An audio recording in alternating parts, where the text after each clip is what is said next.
സംസ്ഥാന കേന്ദ്ര സർക്കാരുകളുടെ കേന്ദ്ര സർക്കാരുകളുടെ പൊതുമേഖലാ സ്ഥാപനങ്ങളുമായി ബന്ധപ്പെട്ട ജോലികൾ വരുന്നുണ്ട്. ഇതൊക്കെ ഓരോ മേഖലയിൽ കൂടിയാണ് കടന്നു വരുന്നത്. അതായത് സെൻട്രൽ ഗവൺമെന്റ് ജോലി എന്ന് പറയുമ്പോൾ അതിലിപ്പോ ഇന്ത്യൻ റെയിൽവേസ് ആണെങ്കിൽ റെയിൽവേ റിക്രൂട്ട്മെന്റ് ബോർഡ് ഉണ്ട്. പോസ്റ്റൽ ഡിപ്പാർട്ട്മെന്റ് ആണെങ്കിൽ ആദ്യം അവർ തന്നെയാണ് നടത്തിയിരുന്നത്. പക്ഷെ ഇപ്പൊ അവര് ഒരു വേറൊരു മേഖലയിലേക്ക് കൊടുത്തിരിക്കുകയാണ്. അതേപോലെ SSC, UPSC ഇതൊക്കെ ഉണ്ട്. കേരള സർക്കാരിലേക്ക് വരികയാണെങ്കിൽ പ്രധാനമായും നമ്മുടെ കേരള പബ്ലിക് സർവീസ് കമ്മീഷൻ തന്നെയാണുള്ളത്. ബാങ്കിങ് മേഖലയിലേക്ക് പോവുകയാണെങ്കിൽ അവര് റിക്രൂട്ട്മെന്റ് ബോർഡുകളുണ്ട്. അപ്പോൾ പ്രധാനമായും ഞാൻ ഇന്ന് നിങ്ങളോട് സംവദിക്കാൻ പോകുന്നത് നമ്മുടെ കേരള പബ്ലിക് സർവീസ് കമ്മീഷനെ കുറിച്ച് തന്നെയാണ്. കേരള പബ്ലിക് സർവീസ് കമ്മീഷനുമായിട്ട് ബന്ധപ്പെട്ട കാര്യങ്ങൾ പറയുകയാണെങ്കിൽ നേരത്തെ പറഞ്ഞതുപോലെ തന്നെ വലിയൊരു സബ്ജക്ട് തന്നെയാണ്. അപ്പൊ അതിൽ ഞാൻ വളരെ കുറച്ച് കാര്യങ്ങൾ മാത്രമാണ് ഇന്ന് ഞാൻ നിങ്ങളോട് സംസാരിക്കുന്നത്.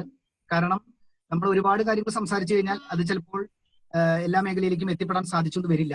അതുകൊണ്ട് തന്നെ ഞാനിപ്പോ ഇന്ന് പറയുന്ന കാര്യം എന്ന് പറയുന്നത് പ്രധാനമായും ഒരു PC ആയിട്ട് ബന്ധപ്പെട്ടിട്ടുള്ള ഫസ്റ്റ് രജിസ്ട്രേഷനും അതിനുശേഷമുള്ള കാര്യങ്ങളുമാണ്. അതിനുശേഷം ഞാൻ കുറച്ച് കോമൺ ആയിട്ടുള്ള കുറച്ച് പോസ്റ്റുകൾ, തസ്തികകളെ കുറിച്ച്, അതായത് എളുപ്പത്തിൽ നമുക്ക് കയറിക്കൂടാൻ പറ്റുന്ന കുറച്ച് പോസ്റ്റുകളെ കുറിച്ചുമാണ് ഞാൻ സംസാരിക്കുന്നത്. അതിൽ ആദ്യമായി ഞാൻ നിങ്ങളായിട്ട് സംവദിക്കാൻ പോകുന്നത് പ്രത്യേകിച്ച് രജിസ്ട്രേഷനെ കുറിച്ച് തന്നെയാണ്. കാരണം ഒരു പരീക്ഷയെ അഭിമുഖീകരിക്കുമ്പോൾ ഏറ്റവും ആദ്യം നമ്മൾ ശ്രദ്ധിക്കേണ്ട ഒരു കാര്യം തന്നെയാണ് രജിസ്ട്രേഷനുമായി ബന്ധപ്പെട്ട കാര്യം. കാരണം ചെറിയൊരു തെറ്റ് പോലും നമ്മുടെ ജോലി സാധ്യതയെ തന്നെ ഇല്ലാതാക്കാമെന്നാണ് ഞാൻ മനസ്സിലാക്കിയിട്ടുള്ളത്. അതുകൊണ്ട് തന്നെ അത് വളരെ കൃത്യതയോടും വ്യക്തതയോടും കൂടി തന്നെ നമ്മൾ രജിസ്ട്രേഷൻ പ്രോസസ് കംപ്ലീറ്റ് ചെയ്യേണ്ടതാണ്.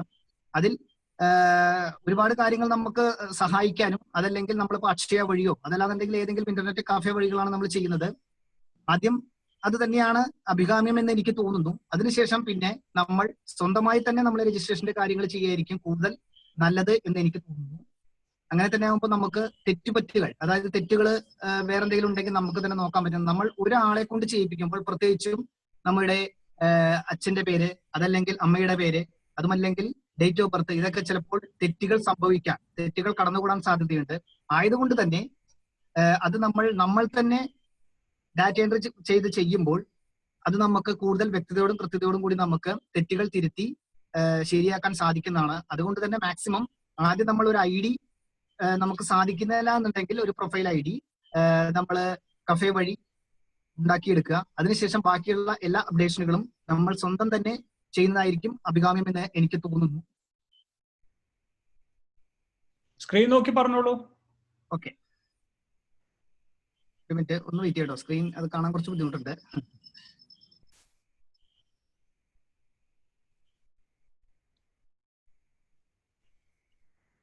ഓക്കെ, ആദ്യമായി ഷമീർ, അതിൽ ഫ്രണ്ടിലത്തെ ഒരു സ്ക്രീൻ ഉണ്ടാവുമല്ലോ, ഒന്നിടും തുളസി എന്ന് പറഞ്ഞിട്ട്.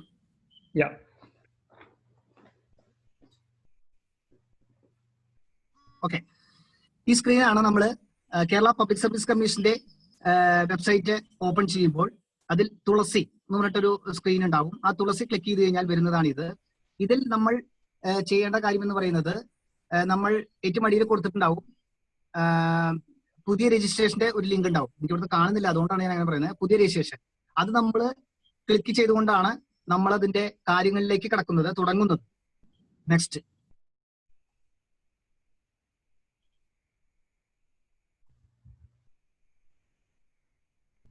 അതിൽ നമ്മൾ പുതിയ രജിസ്ട്രേഷനിലേക്ക് പോകുമ്പോൾ ചെയ്യേണ്ട പ്രധാനപ്പെട്ട കാര്യങ്ങൾ എന്ന് പറയുന്നത് പ്രൊഫൈൽ ID വേണ്ടി 5 ഘട്ടങ്ങളാണ് നമ്മൾ പുതിയൊരു രജിസ്ട്രേഷന് വേണ്ടി ചെയ്യുന്നത്. അതിൽ നമ്മൾ ആദ്യം ID-യും പാസ്വേഡും ക്രിയേറ്റ് ചെയ്യുക എന്നുള്ളതാണ് ആദ്യത്തെ നടപടിക്രമം. അതിൽ നമ്മൾ നമ്മുടെ പേര്, അതിൽ തന്നെ ജനന തീയതി, അതായത് ഡേറ്റ് ഓഫ് ബർത്ത്, നമ്മുടെ ലിംഗം, അതിന്റെ പിതാവിന്റെയും മാതാവിന്റെയും പേര്, മതം, ജാതി, തിരിച്ചറിയൽ രേഖ, ആധാർ നമ്പർ, ഇതൊക്കെ നമ്മൾ കേട്ടണം. അതിനുശേഷമാണ് നമുക്ക് പ്രൊഫൈൽ ID-യും പാസ്വേഡും കിട്ടുന്നത്. ഈ പ്രൊഫൈൽ ID-യും പാസ്വേഡും കിട്ടിക്കഴിഞ്ഞാൽ പിന്നെ നമുക്ക് നമ്മുടെ സ്വന്തമായി അതിനുശേഷം നമുക്ക് എപ്പോൾ വേണമെങ്കിലും കയറി നമുക്ക് ഓരോന്നും നമുക്ക് ആഡ് ചെയ്യാൻ പറ്റും. അതാണ് അതിലെ ഏറ്റവും വലിയ കാര്യം. അപ്പോൾ ഇത് ചെയ്തുകൊണ്ട് നമ്മൾ പ്രൊഫൈൽ ID-യും പാസ്വേഡും ക്രിയേറ്റ് ചെയ്തതിനു ശേഷം ഇത് ലഭിച്ചു കഴിഞ്ഞാൽ പിന്നീടുള്ള ഓരോ അപ്ഡേഷനുകളും നമുക്ക് ചെയ്യാൻ സാധിക്കും. ഇപ്പോൾ കാണിച്ചിരുന്ന ഈ സ്ക്രീനിൽ കാണിച്ചിരിക്കുന്നത് സ്ക്രീനിൽ കാണിച്ചിരിക്കുന്നത് ഞാൻ എന്റെ തന്നെയാണ്. അതായത് എല്ലാം കഴിഞ്ഞതിന് ശേഷം നമുക്ക് വരുന്നുള്ള സംഭവങ്ങളാണ്. അപ്പൊ അതിനുശേഷം ഇത് നിങ്ങൾ എല്ലാ അപ്ഡേഷനും ചെയ്താൽ മാത്രമാണ് ഒരു സ്ക്രീൻ നിങ്ങൾക്ക് ലഭ്യമാക്കിയുള്ളൂ. അതിൽ മുന്നേ നമ്മൾ ചെയ്യേണ്ട കാര്യങ്ങൾ അതിനു മുന്നേ നമ്മൾ ചെയ്യേണ്ട കാര്യങ്ങൾ കൊണ്ട് കുറച്ചുണ്ട്. അതില് അതായത് നമ്മുടെ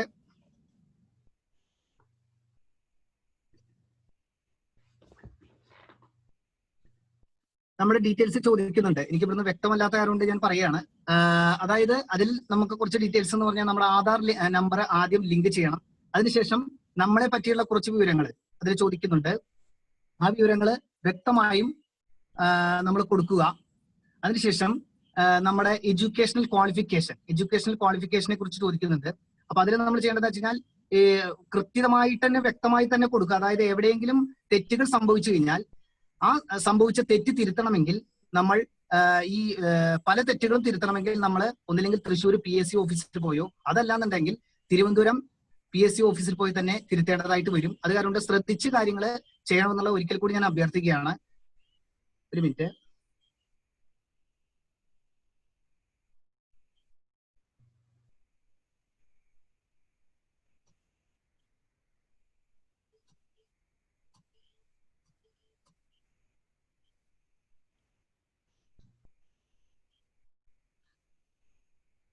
അതിൽ നമ്മളുടെ ഫിസിക് എന്ന് പറഞ്ഞിട്ടൊരു സംഭവമുണ്ട്. അതിൽ നമ്മൾ എന്ത് ചെയ്യണം എന്ന് വെച്ച് കഴിഞ്ഞാൽ അത് നമ്മളെ ഹൈറ്റ്, വെയിറ്റ്, അതിൽ നിന്ന് അതിനുള്ള കാര്യങ്ങൾ ചോദിച്ചിട്ടുണ്ടാവും. അത് നമ്മൾ വ്യക്തമായിട്ടും കൊടുക്കണം. അതിനുശേഷം നേരത്തെ പറഞ്ഞ എഡ്യൂക്കേഷണൽ ക്വാളിഫിക്കേഷൻ SSLC മുതൽ നമ്മൾ തീർച്ചയായിട്ടും കൊടുക്കണം. SSLC, +2, അത് കഴിഞ്ഞാൽ ഡിഗ്രി, അത് കഴിഞ്ഞ് കഴിഞ്ഞാൽ പിന്നുള്ളത് നമ്മുടെ PG ആണെങ്കിൽ PG, അത് കഴിഞ്ഞാൽ ടെക്നിക്കൽ ക്വാളിഫിക്കേഷൻ എന്തെങ്കിലും ഉണ്ടെങ്കിൽ ആ ടെക്നിക്കൽ ക്വാളിഫിക്കേഷൻ ആഡ് ചെയ്യുക. ഇതൊക്കെയാണ് അതിൽ പ്രധാനമായിട്ടും കൊടുക്കേണ്ടത്. അതേപോലെ നമുക്ക് എക്സ്പീരിയൻസ് എന്തെങ്കിലും ഉണ്ടെങ്കിൽ എക്സ്പീരിയൻസ് കൊടുക്കാൻ പറ്റും. അതുപോലെ തന്നെ നമ്മുടെ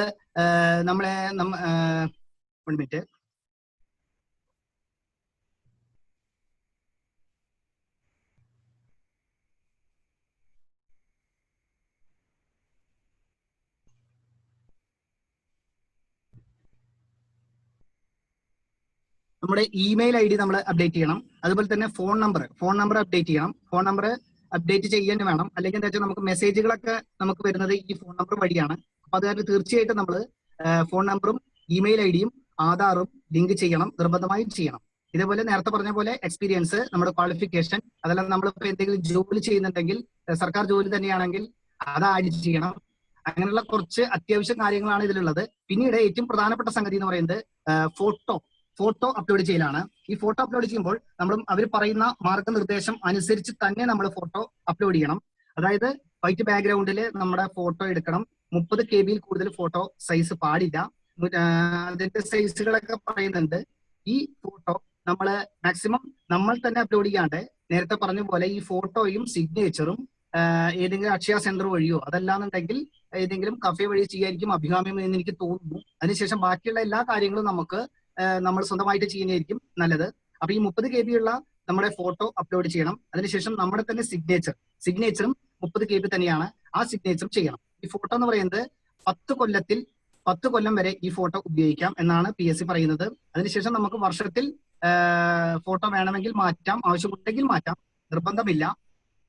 ഇതാണ് ഈ ഫോട്ടോയും അതിൽ തന്നെ സിഗ്നേച്ചറുമായി ബന്ധപ്പെട്ട കാര്യങ്ങൾ പറയാനുള്ളത്. അതിനുശേഷം ഈ എല്ലാം നിങ്ങൾക്ക് വ്യക്തമായിട്ട് നിങ്ങൾ പ്രൊഫൈൽ എന്ന് പറഞ്ഞ് ക്ലിക്ക് ചെയ്ത് കഴിഞ്ഞാൽ ഇത് വ്യക്തമായിട്ട് എല്ലാ കാര്യങ്ങളും അപ്ഡേറ്റ് ചെയ്യേണ്ട കാര്യങ്ങളെല്ലാം വ്യക്തമായിട്ട് വരും. നിങ്ങൾ വളരെ സീരിയസ് ആയിട്ട് ശ്രദ്ധിച്ചുകൊണ്ട് തന്നെ എല്ലാം ക്ലിയർ ആയിട്ട് ചെയ്യുകയാണെങ്കിൽ യാതൊരുവിധ തെറ്റുകളും വരില്ല.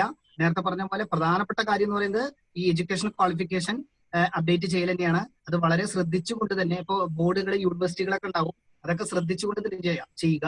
കാരണം ഒരെണ്ണം അപ്ലോഡ് ചെയ്ത് കഴിഞ്ഞാൽ അത് അപ്ലോഡാണ്, പിന്നെ ഒരിക്കലും നമുക്കത് ഡിലീറ്റ് ചെയ്യാൻ സാധിക്കുകയില്ല.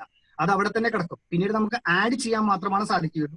അത് കാരണം വ്യക്തമായി തന്നെ അത് നമ്മൾ ശ്രദ്ധിച്ചുകൊണ്ട് തന്നെ കൈകാര്യം ചെയ്യുക എന്നുള്ളതാണ് പ്രധാനമായും എനിക്ക് പറയാനുള്ളത്.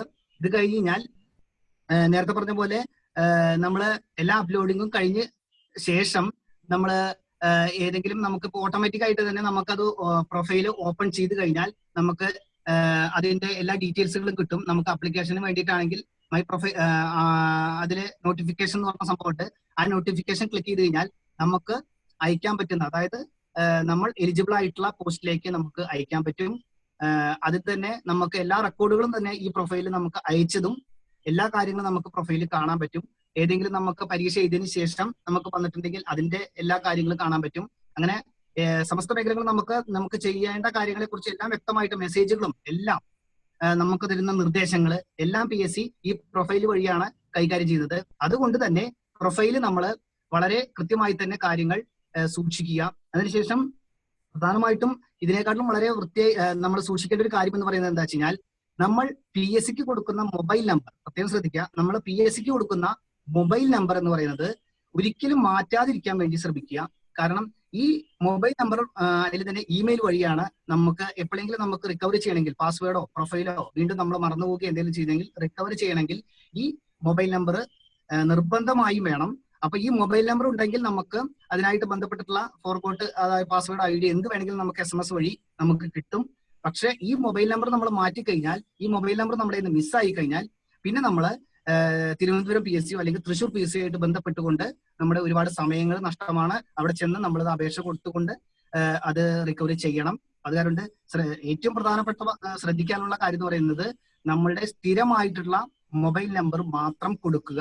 യാതൊരുവിധ കാരണവശാലും മാറ്റാൻ പോകുന്ന മൊബൈൽ നമ്പർ കൊടുക്കരുത്. കാരണം എനിക്ക് എന്റെ കുറച്ച് കൂട്ടുകാരുടെ നല്ല അനുഭവമുള്ള വ്യക്തിയാണ്, അത് കാരണമാണ് പ്രത്യേകിച്ച് ഇത് പറയുന്നത്. ഇതാണ് രജിസ്ട്രേഷന്റെ ചുരുക്കം നടപടിക്രമം. ഞാൻ വ്യാപകം എന്താ പറയാ വലിയ ഫുള്ളായിട്ട് പറഞ്ഞിട്ടില്ല. അപ്പൊ അത് കാരണം ഇനി എന്തെങ്കിലും സംശയങ്ങളിൽ ഷമീർ നേരത്തെ പറഞ്ഞ അതിന് സമയമുണ്ട്. ഇതാണ് രജിസ്ട്രേഷനുമായി ബന്ധപ്പെട്ട കാര്യങ്ങൾ. അതിനുശേഷം പിന്നെ വരുന്നത് എന്ന് പറയുന്നത് നമ്മൾ അയച്ചു കഴിഞ്ഞ് കഴിഞ്ഞാൽ, പണ്ടൊക്കെ എന്താ വെച്ചാൽ എല്ലാം തപാലിലായിരുന്നു എല്ലാ പരിപാടികളും. പക്ഷെ ഇപ്പൊ തപാലിലല്ല. അപ്പൊ നമ്മളൊരു പരീക്ഷയെ അയച്ചു, ഒരു പോസ്റ്റിലേക്ക് അയച്ചു. അതിനുശേഷം PSC നമ്മളതിനെ സെലക്ട് ചെയ്തുകൊണ്ട് പരീക്ഷയ്ക്ക് വേണ്ടി വിളിക്കും. അതിനു മുന്നേ ഇപ്പൊ ചെയ്യേണ്ട പരിപാടി എന്ന് വെച്ചാൽ, നമ്മൾ അതിന് സന്നദ്ധമാണ്, പരീക്ഷ എഴുതാൻ ഞാൻ തയ്യാറാണെന്ന് പറഞ്ഞിട്ടുള്ള ഒരു സംഭവമുണ്ട്, കൺഫർമേഷൻ എന്ന് പറയും. അത് നമ്മൾ ഒരു മാസം മുന്നേ PSC നമുക്ക് മെസ്സേജ് ആയിട്ട് അയക്കും, പ്രൊഫൈലിൽ ഉണ്ടാവും. ആ കൺഫർമേഷൻ നമ്മൾ കൊടുത്താൽ മാത്രമാണ് നമ്മളതിനെ പരീക്ഷയ്ക്ക് അനുവദിക്കൂ, പരീക്ഷ എഴുതാൻ അനുവദിക്കുള്ളൂ. അത് പുതിയൊരു പരിപാടിയാണ്. അപ്പൊ അത് കാരണം കൺഫർമേഷൻ കൊടുക്കാൻ മറക്കരുത്. കൺഫർമേഷൻ എല്ലാറ്റിനും കൊടുത്തുകൊണ്ട് പരീക്ഷ എഴുതാതെ മുങ്ങി നടക്കുകയാണെങ്കിൽ അതും PSC ഗുരുതരമായ വീഴ്ചയായിട്ട് വിലയിരുത്തുമെന്ന് പറഞ്ഞിട്ടുണ്ട്. അപ്പൊ അതും വളരെ പ്രധാനപ്പെട്ട. അപ്പൊ കൺഫർമേഷൻ കൊടുക്കുമ്പോൾ നമുക്ക് നിർബന്ധമായി ഏകദേശം നമുക്ക് ഡേറ്റ് അറിയാം, അതായത് ഇന്ന തീയതിയാണ് പരീക്ഷ വരിക എന്നുള്ളത്. അപ്പൊ കൺഫർമേഷൻ കൊടുക്കുമ്പോൾ നമ്മൾ ചെയ്യേണ്ട കാര്യം എന്താ വെച്ച് കഴിഞ്ഞാൽ, നമുക്ക് 100% നമുക്ക് ആ പരീക്ഷ എഴുതാൻ സാധിക്കുന്ന ഉറപ്പുണ്ടെങ്കിൽ മാത്രമാണ് കൺഫർമേഷൻ PSCക്ക് നൽകാവൂ. ഇല്ലെങ്കിൽ കൺഫർമേഷൻ കൊടുക്കാതിരിക്കുക. ഒന്നിലധികം കൺഫർമേഷൻ കൊടുത്തുകൊണ്ട് പരീക്ഷ എഴുതിയിട്ടില്ലെങ്കിൽ PSC അത് ഗുരുതരമായി വ്യാഖ്യാനിക്കുമെന്ന് പറയുന്നു. ചിലപ്പോൾ ഫൈനായിട്ടോ അതല്ലെങ്കിൽ നമ്മളതിനെ ബ്ലോക്ക് ചെയ്യും, പ്രൊഫൈൽ ബ്ലോക്ക് ചെയ്യുമെന്നാണ് പറയുന്നത്. വ്യക്തമായിട്ട് അതിനെപ്പറ്റി വിവരമില്ല. എന്നാലും ഇതുവരെ ഇങ്ങനെയാണ് PSC അറിയിച്ചുകൊണ്ടിരിക്കുന്നത് കൺഫർമേഷൻ കൊടുക്കുന്നതിന്റെ കാര്യത്തിൽ. അപ്പൊ കൺഫർമേഷൻ വളരെ പ്രധാനപ്പെട്ട കാര്യമാണ്. അതിനുശേഷം നമ്മൾ എക്സാം എഴുതാൻ പോകുമ്പോൾ നേരത്തെ പറഞ്ഞ പോലെ എക്സാമിനെ അഭിമുഖീകരിക്കുക എന്നുള്ളത് വളരെ എന്താ പറയുക ഒരു പ്രയാസമുള്ള കാര്യം തന്നെയാണ്. കാരണം ആകെ ഒരു 1.25 മണിക്കൂറിന്റെ സമയമാണ്. അതിൽ നമ്മൾ 100 ക്വസ്റ്റ്യൻ എഴുതണം. ഒബ്ജക്റ്റീവ് ടൈപ്പ് ആണ്. അത് വലിയ പല ആൾക്കാർക്കും എക്സാമിനെ അഭിമുഖീകരിക്കുക എന്ന് പറയുന്നത് വളരെ പ്രയാസമുള്ള, മാനസികമായി വളരെ പ്രയാസമുള്ള കാര്യമാണ്. അത് നമ്മൾ മാനസികമായി തയ്യാറെടുപ്പോട് കൂടി തന്നെ പോവുക. ഇപ്പൊ പിന്നെ എന്താ വെച്ചാൽ ഇപ്പോഴത്തെ എക്സാമുകളൊക്കെ എന്താ വെച്ച് കഴിഞ്ഞാൽ അരമണിക്കൂർ മുന്നേ തന്നെ നമ്മൾ എക്സാം സെന്ററിൽ നമ്മുടെ സീറ്റിൽ നമ്മൾ റിപ്പോർട്ട് ചെയ്യണം. അത് കാരണം നമുക്ക് കുറെയൊക്കെ ടെൻഷൻ ഫ്രീ ആയിട്ട് തന്നെ ചെയ്യാൻ സാധിക്കും. അതായത് ഇപ്പൊ 2 മണിക്കാണ്, ഉച്ചയ്ക്ക് 2 മണിക്കാണ് എക്സാം എന്നുണ്ടെങ്കിൽ തീർച്ചയായും PSC തന്നെ പറയുന്നത് 1:30-ക്ക് റിപ്പോർട്ട് ചെയ്യണമെന്നാണ്. അപ്പൊ 1:30-ക്ക് റിപ്പോർട്ട് ചെയ്ത് കഴിഞ്ഞാൽ നമ്മൾ ക്ലാസ്സിൽ കയറി കഴിഞ്ഞാൽ നമുക്ക് നമ്മുടെ ടീച്ചർ വന്നതിന് ശേഷം നമ്മുടെ ഒപ്പം ബാക്കിയുള്ള കാര്യങ്ങൾ, നമ്മുടെ ഐഡന്റിറ്റി പ്രൂഫ്, എല്ലാ കാര്യങ്ങളും വിലയിരുത്തിക്കൊണ്ട് നമ്മളതിനെ പരീക്ഷ എഴുതുവാൻ അനുവദിക്കുകയാണ്. അപ്പൊ ഏകദേശം നമ്മളെ എല്ലാ കാര്യങ്ങളും കഴിഞ്ഞ് നമുക്കൊരു 1:45 കൂടി, അതായത് ഒരു 15 മിനിറ്റിനുള്ളിൽ നമ്മൾ വളരെയധികം 15 മിനിറ്റിന് ശേഷം നമ്മൾ ഫ്രീ ആയിരിക്കും. അപ്പൊ ഒരു 15 മിനിറ്റ് നമുക്ക് കിട്ടുകയാണ്. അപ്പൊ അത് ടെൻഷൻ ഫ്രീ ആയിട്ട് ഒഴിവാക്കാൻ പറ്റും. പിന്നെയുള്ളത് നമ്മൾ പരീക്ഷയെ അഭിമുഖീകരിക്കണം. പഠനം അവിടെ നിൽക്കട്ടെ, പഠനത്തെക്കാൾ ഉപരി എങ്ങനെ പരീക്ഷ എഴുതാന്നുള്ളതാണ്. അപ്പൊ PSCയുടെ എല്ലാ കാര്യങ്ങളും ബബിൾസ് ആണ്. ഇപ്പോ 100 ക്വസ്റ്റ്യൻസ് ഉണ്ടെങ്കിൽ ബബിൾ ചെയ്യാന്നുള്ള ഒരു പരിപാടിയുണ്ട്. അപ്പൊ ആ ബബിൾ ചെയ്യലും വളരെ പ്രധാനപ്പെട്ട സംഗതിയാണ്. ഹാഫ് ബബിള് അല്ലെങ്കിൽ അതിന് PSC ആൻസർ ഷീറ്റിൽ കൃത്യമായിട്ട് അതിന്റെ കാര്യങ്ങൾ പറയുന്നുണ്ട്. അത് നമ്മൾ പുതിയ പരീക്ഷ എഴുതുന്ന ആൾക്കാരാണെങ്കിൽ അത് ശ്രദ്ധിക്കുക.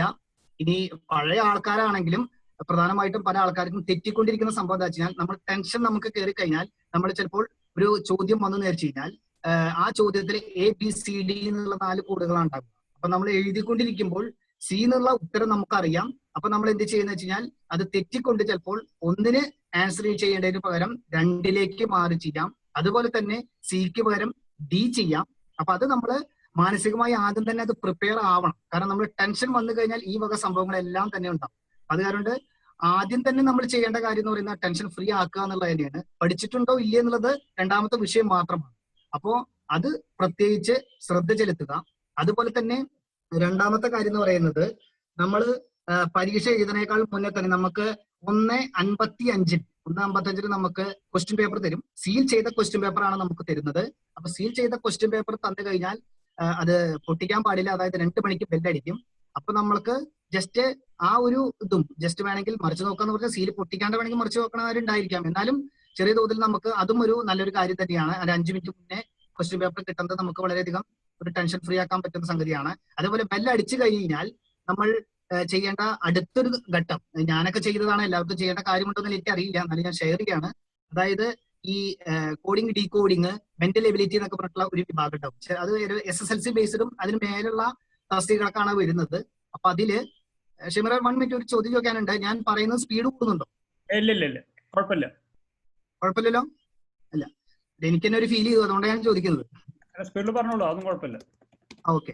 അപ്പോ അതിൽ നമ്മൾ ക്വസ്റ്റ്യൻ പേപ്പർ കിട്ടിക്കഴിഞ്ഞാൽ നമ്മൾ ആദ്യം ക്വസ്റ്റ്യൻ പേപ്പറിന്റെ ഏറ്റവും ലാസ്റ്റ് പേജിലും അതിലും തന്നെ തൊട്ടിപ്പുറത്തെ പേജിലും റഫ് ബുക്ക് എന്ന് പറഞ്ഞിട്ട്, അതായത് നമുക്ക് എന്തെങ്കിലും കുത്തിക്കുറിക്കാനുണ്ടെങ്കിൽ അതിലുള്ളതാണ്.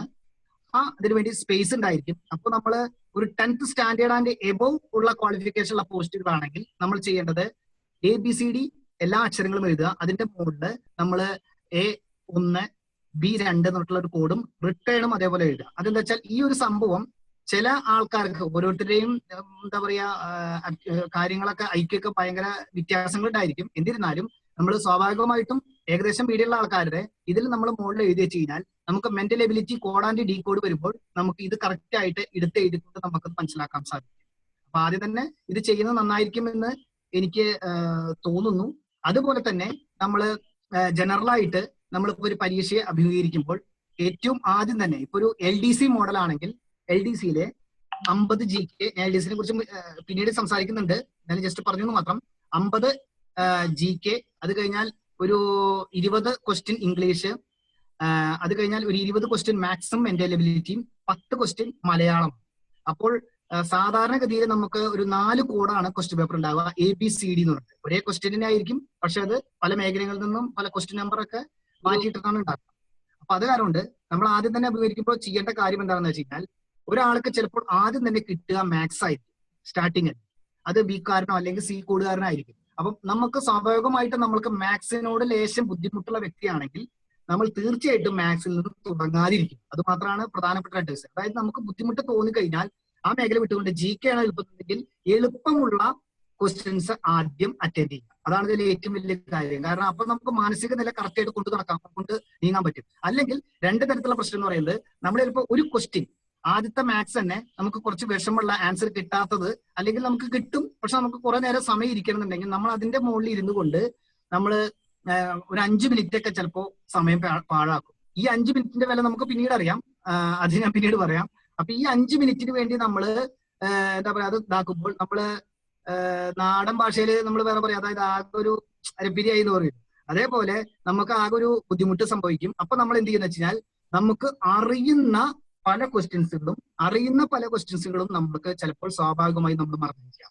അപ്പൊ അത് കാരണം ആദ്യം നമുക്ക് എളുപ്പമുള്ള വിഭാഗം ഏതാണോ, ചിലർക്ക് മലയാളമായിരിക്കാം, ചിലർക്ക് ഇംഗ്ലീഷ് ആയിരിക്കാം, ചിലർക്ക് മാത്സ് തന്നെയായിരിക്കാം, അല്ലെങ്കിൽ ചിലർക്ക് GK ആയിരിക്കാം. ഭൂരിഭാഗം ആൾക്കാർക്ക് GK ആയിരിക്കും ഞാൻ വിചാരിക്കുന്നു. അപ്പൊ ആ GK തുടങ്ങുന്നതായിരിക്കും അഭികാമ്യം എന്ന് എനിക്ക് തോന്നുന്നു. അതിനുശേഷം മാത്രം വിഷമുള്ള ഭാഗത്തേക്ക് കടന്നാൽ മതിയാകും. അതുപോലെ തന്നെ പ്രധാനമായും പറയാനുള്ളത് മാത്സിന്റെ കാര്യത്തിൽ തന്നെ നമ്മൾക്ക് കുറച്ച് നേരം ഇരിക്കേണ്ട മാത്സ് ആണെങ്കിൽ അതൊക്കെ നമ്മൾ ലാസ്റ്റിലേക്ക് മാത്രം മാറ്റി വെക്കുക. അല്ലെങ്കിൽ ഇതിലൊക്കെ നമുക്ക് ചിലപ്പോൾ ഒരു 10 ക്വസ്റ്റ്യൻ ചെയ്യേണ്ട സമയം നമുക്ക് ഒരു ക്വസ്റ്റ്യനിലേക്ക് പോയി കിട്ടും. ഇതാണ് ജനറലായിട്ട് അതിന്റെ കേസ് വരുന്നത്. അതുപോലെ തന്നെ നമ്മൾ ഒരു ക്വസ്റ്റ്യൻ പേപ്പർ ഒരു പരീക്ഷ നമ്മൾ എഴുതാൻ പോകുമ്പോൾ പ്രധാനമായും നമ്മൾ ചിന്തിക്കേണ്ടത് ആ പരീക്ഷയെ കുറിച്ചുള്ള മുൻ ധാരണകൾ ഉണ്ടായിരിക്കും. എന്ന് പറഞ്ഞു കഴിഞ്ഞാൽ ഏറ്റവും വലിയ എക്സാമ്പിൾ പറയുകയാണെങ്കിൽ LDC തന്നെ നമുക്ക് എടുക്കാം. LDC എന്ന് പറഞ്ഞാൽ ഒരു ഏറ്റവും വ്യാപകമായി എഴുതുന്ന ഒരു ഇതാണ് കേട്ടോ, ഒരു തസ്തികയാണ്.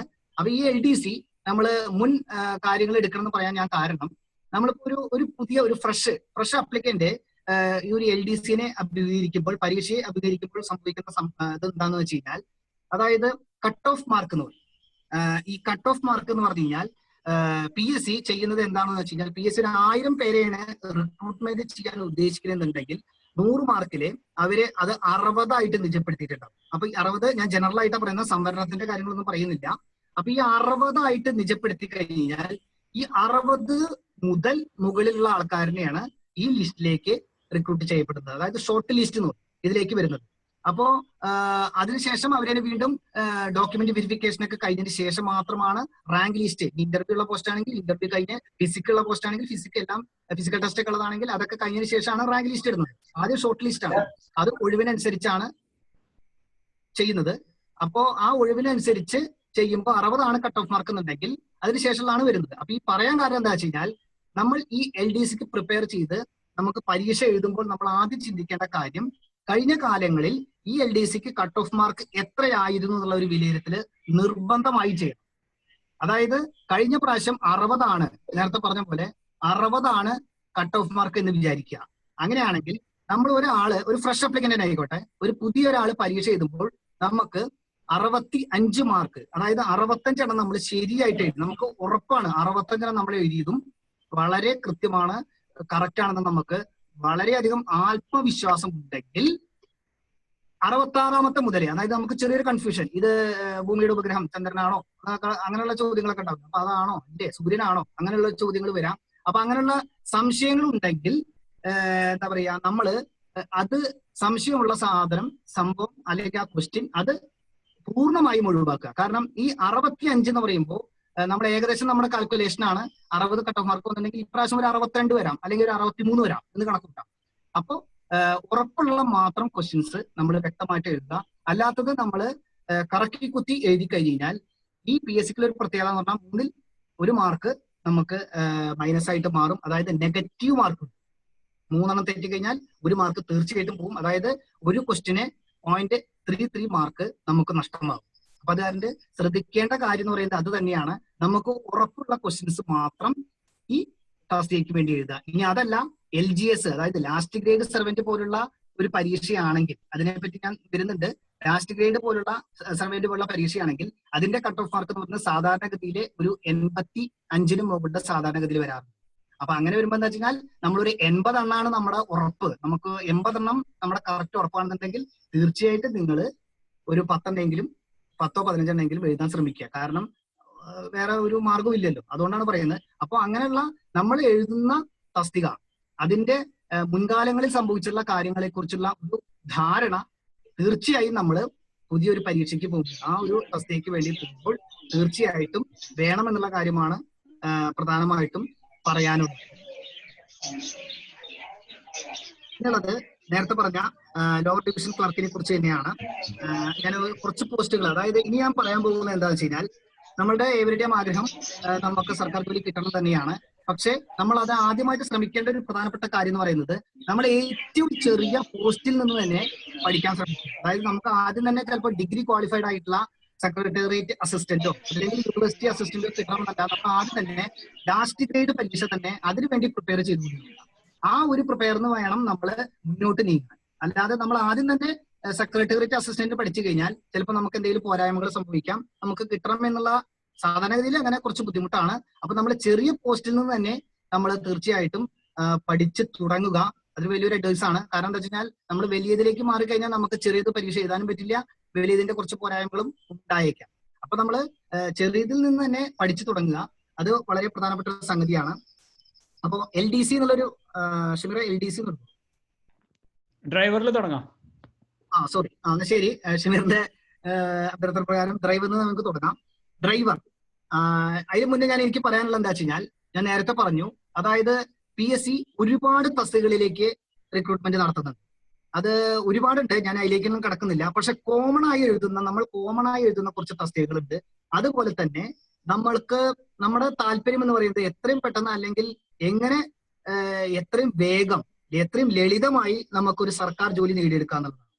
അപ്പോ അതിന് ഞാൻ അതിലൊരു ഈ പറഞ്ഞ പോലെ ഒരു ചെറിയൊരു പഠനം നടത്തിയിട്ടുള്ള വ്യക്തിയാണ്. അപ്പൊ അതിന് എനിക്ക് മനസ്സിലായിട്ടുള്ള എന്താ വെച്ച് കഴിഞ്ഞാൽ, നമ്മൾ പലരും ചിന്തിക്കാറില്ല. അതായത് ഡ്രൈവിംഗ് മേഖല നല്ലൊരു സർക്കാർ ജോലിയാണ്. നമ്മൾ പല ആൾക്കാരും ശ്രദ്ധിക്കാറില്ല. എനിക്കറിയുന്ന പല ആൾക്കാരോട് ഞാൻ പറയാറുള്ളതാണ്, ഡ്രൈവിംഗ് മേഖല വളരെ നല്ലൊരു ശമ്പളം ഉള്ളൊരു മേഖലയാണ്. ബേസിക് പേന് ഏകദേശം ഒരു 19,500 അങ്ങനെ ഇതിൽ 19,000-ന്റെ അടുത്ത് ബേസിക് പേ മാത്രം വരുന്ന ഒരു ജോലിയാണ്.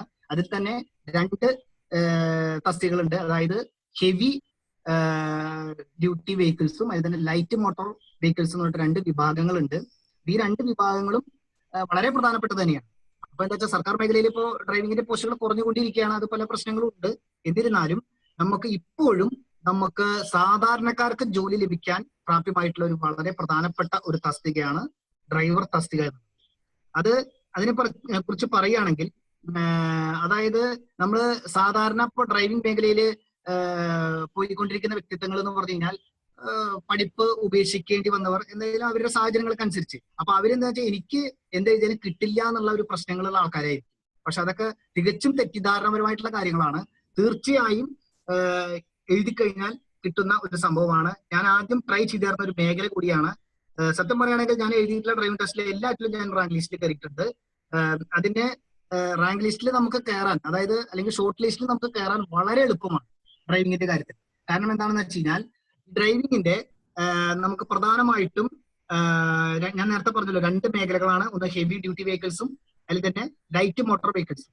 ഇതിന് ടെക്നിക്കലി അക്കാദമിക് ക്വാളിഫിക്കേഷൻ എന്ന് പറയുന്നത് 7th സ്റ്റാൻഡേർഡ് കേട്ടോ. അതിലെ ഹെവിയുടെ ഞാൻ പിന്നീടൊന്ന് പറയാം.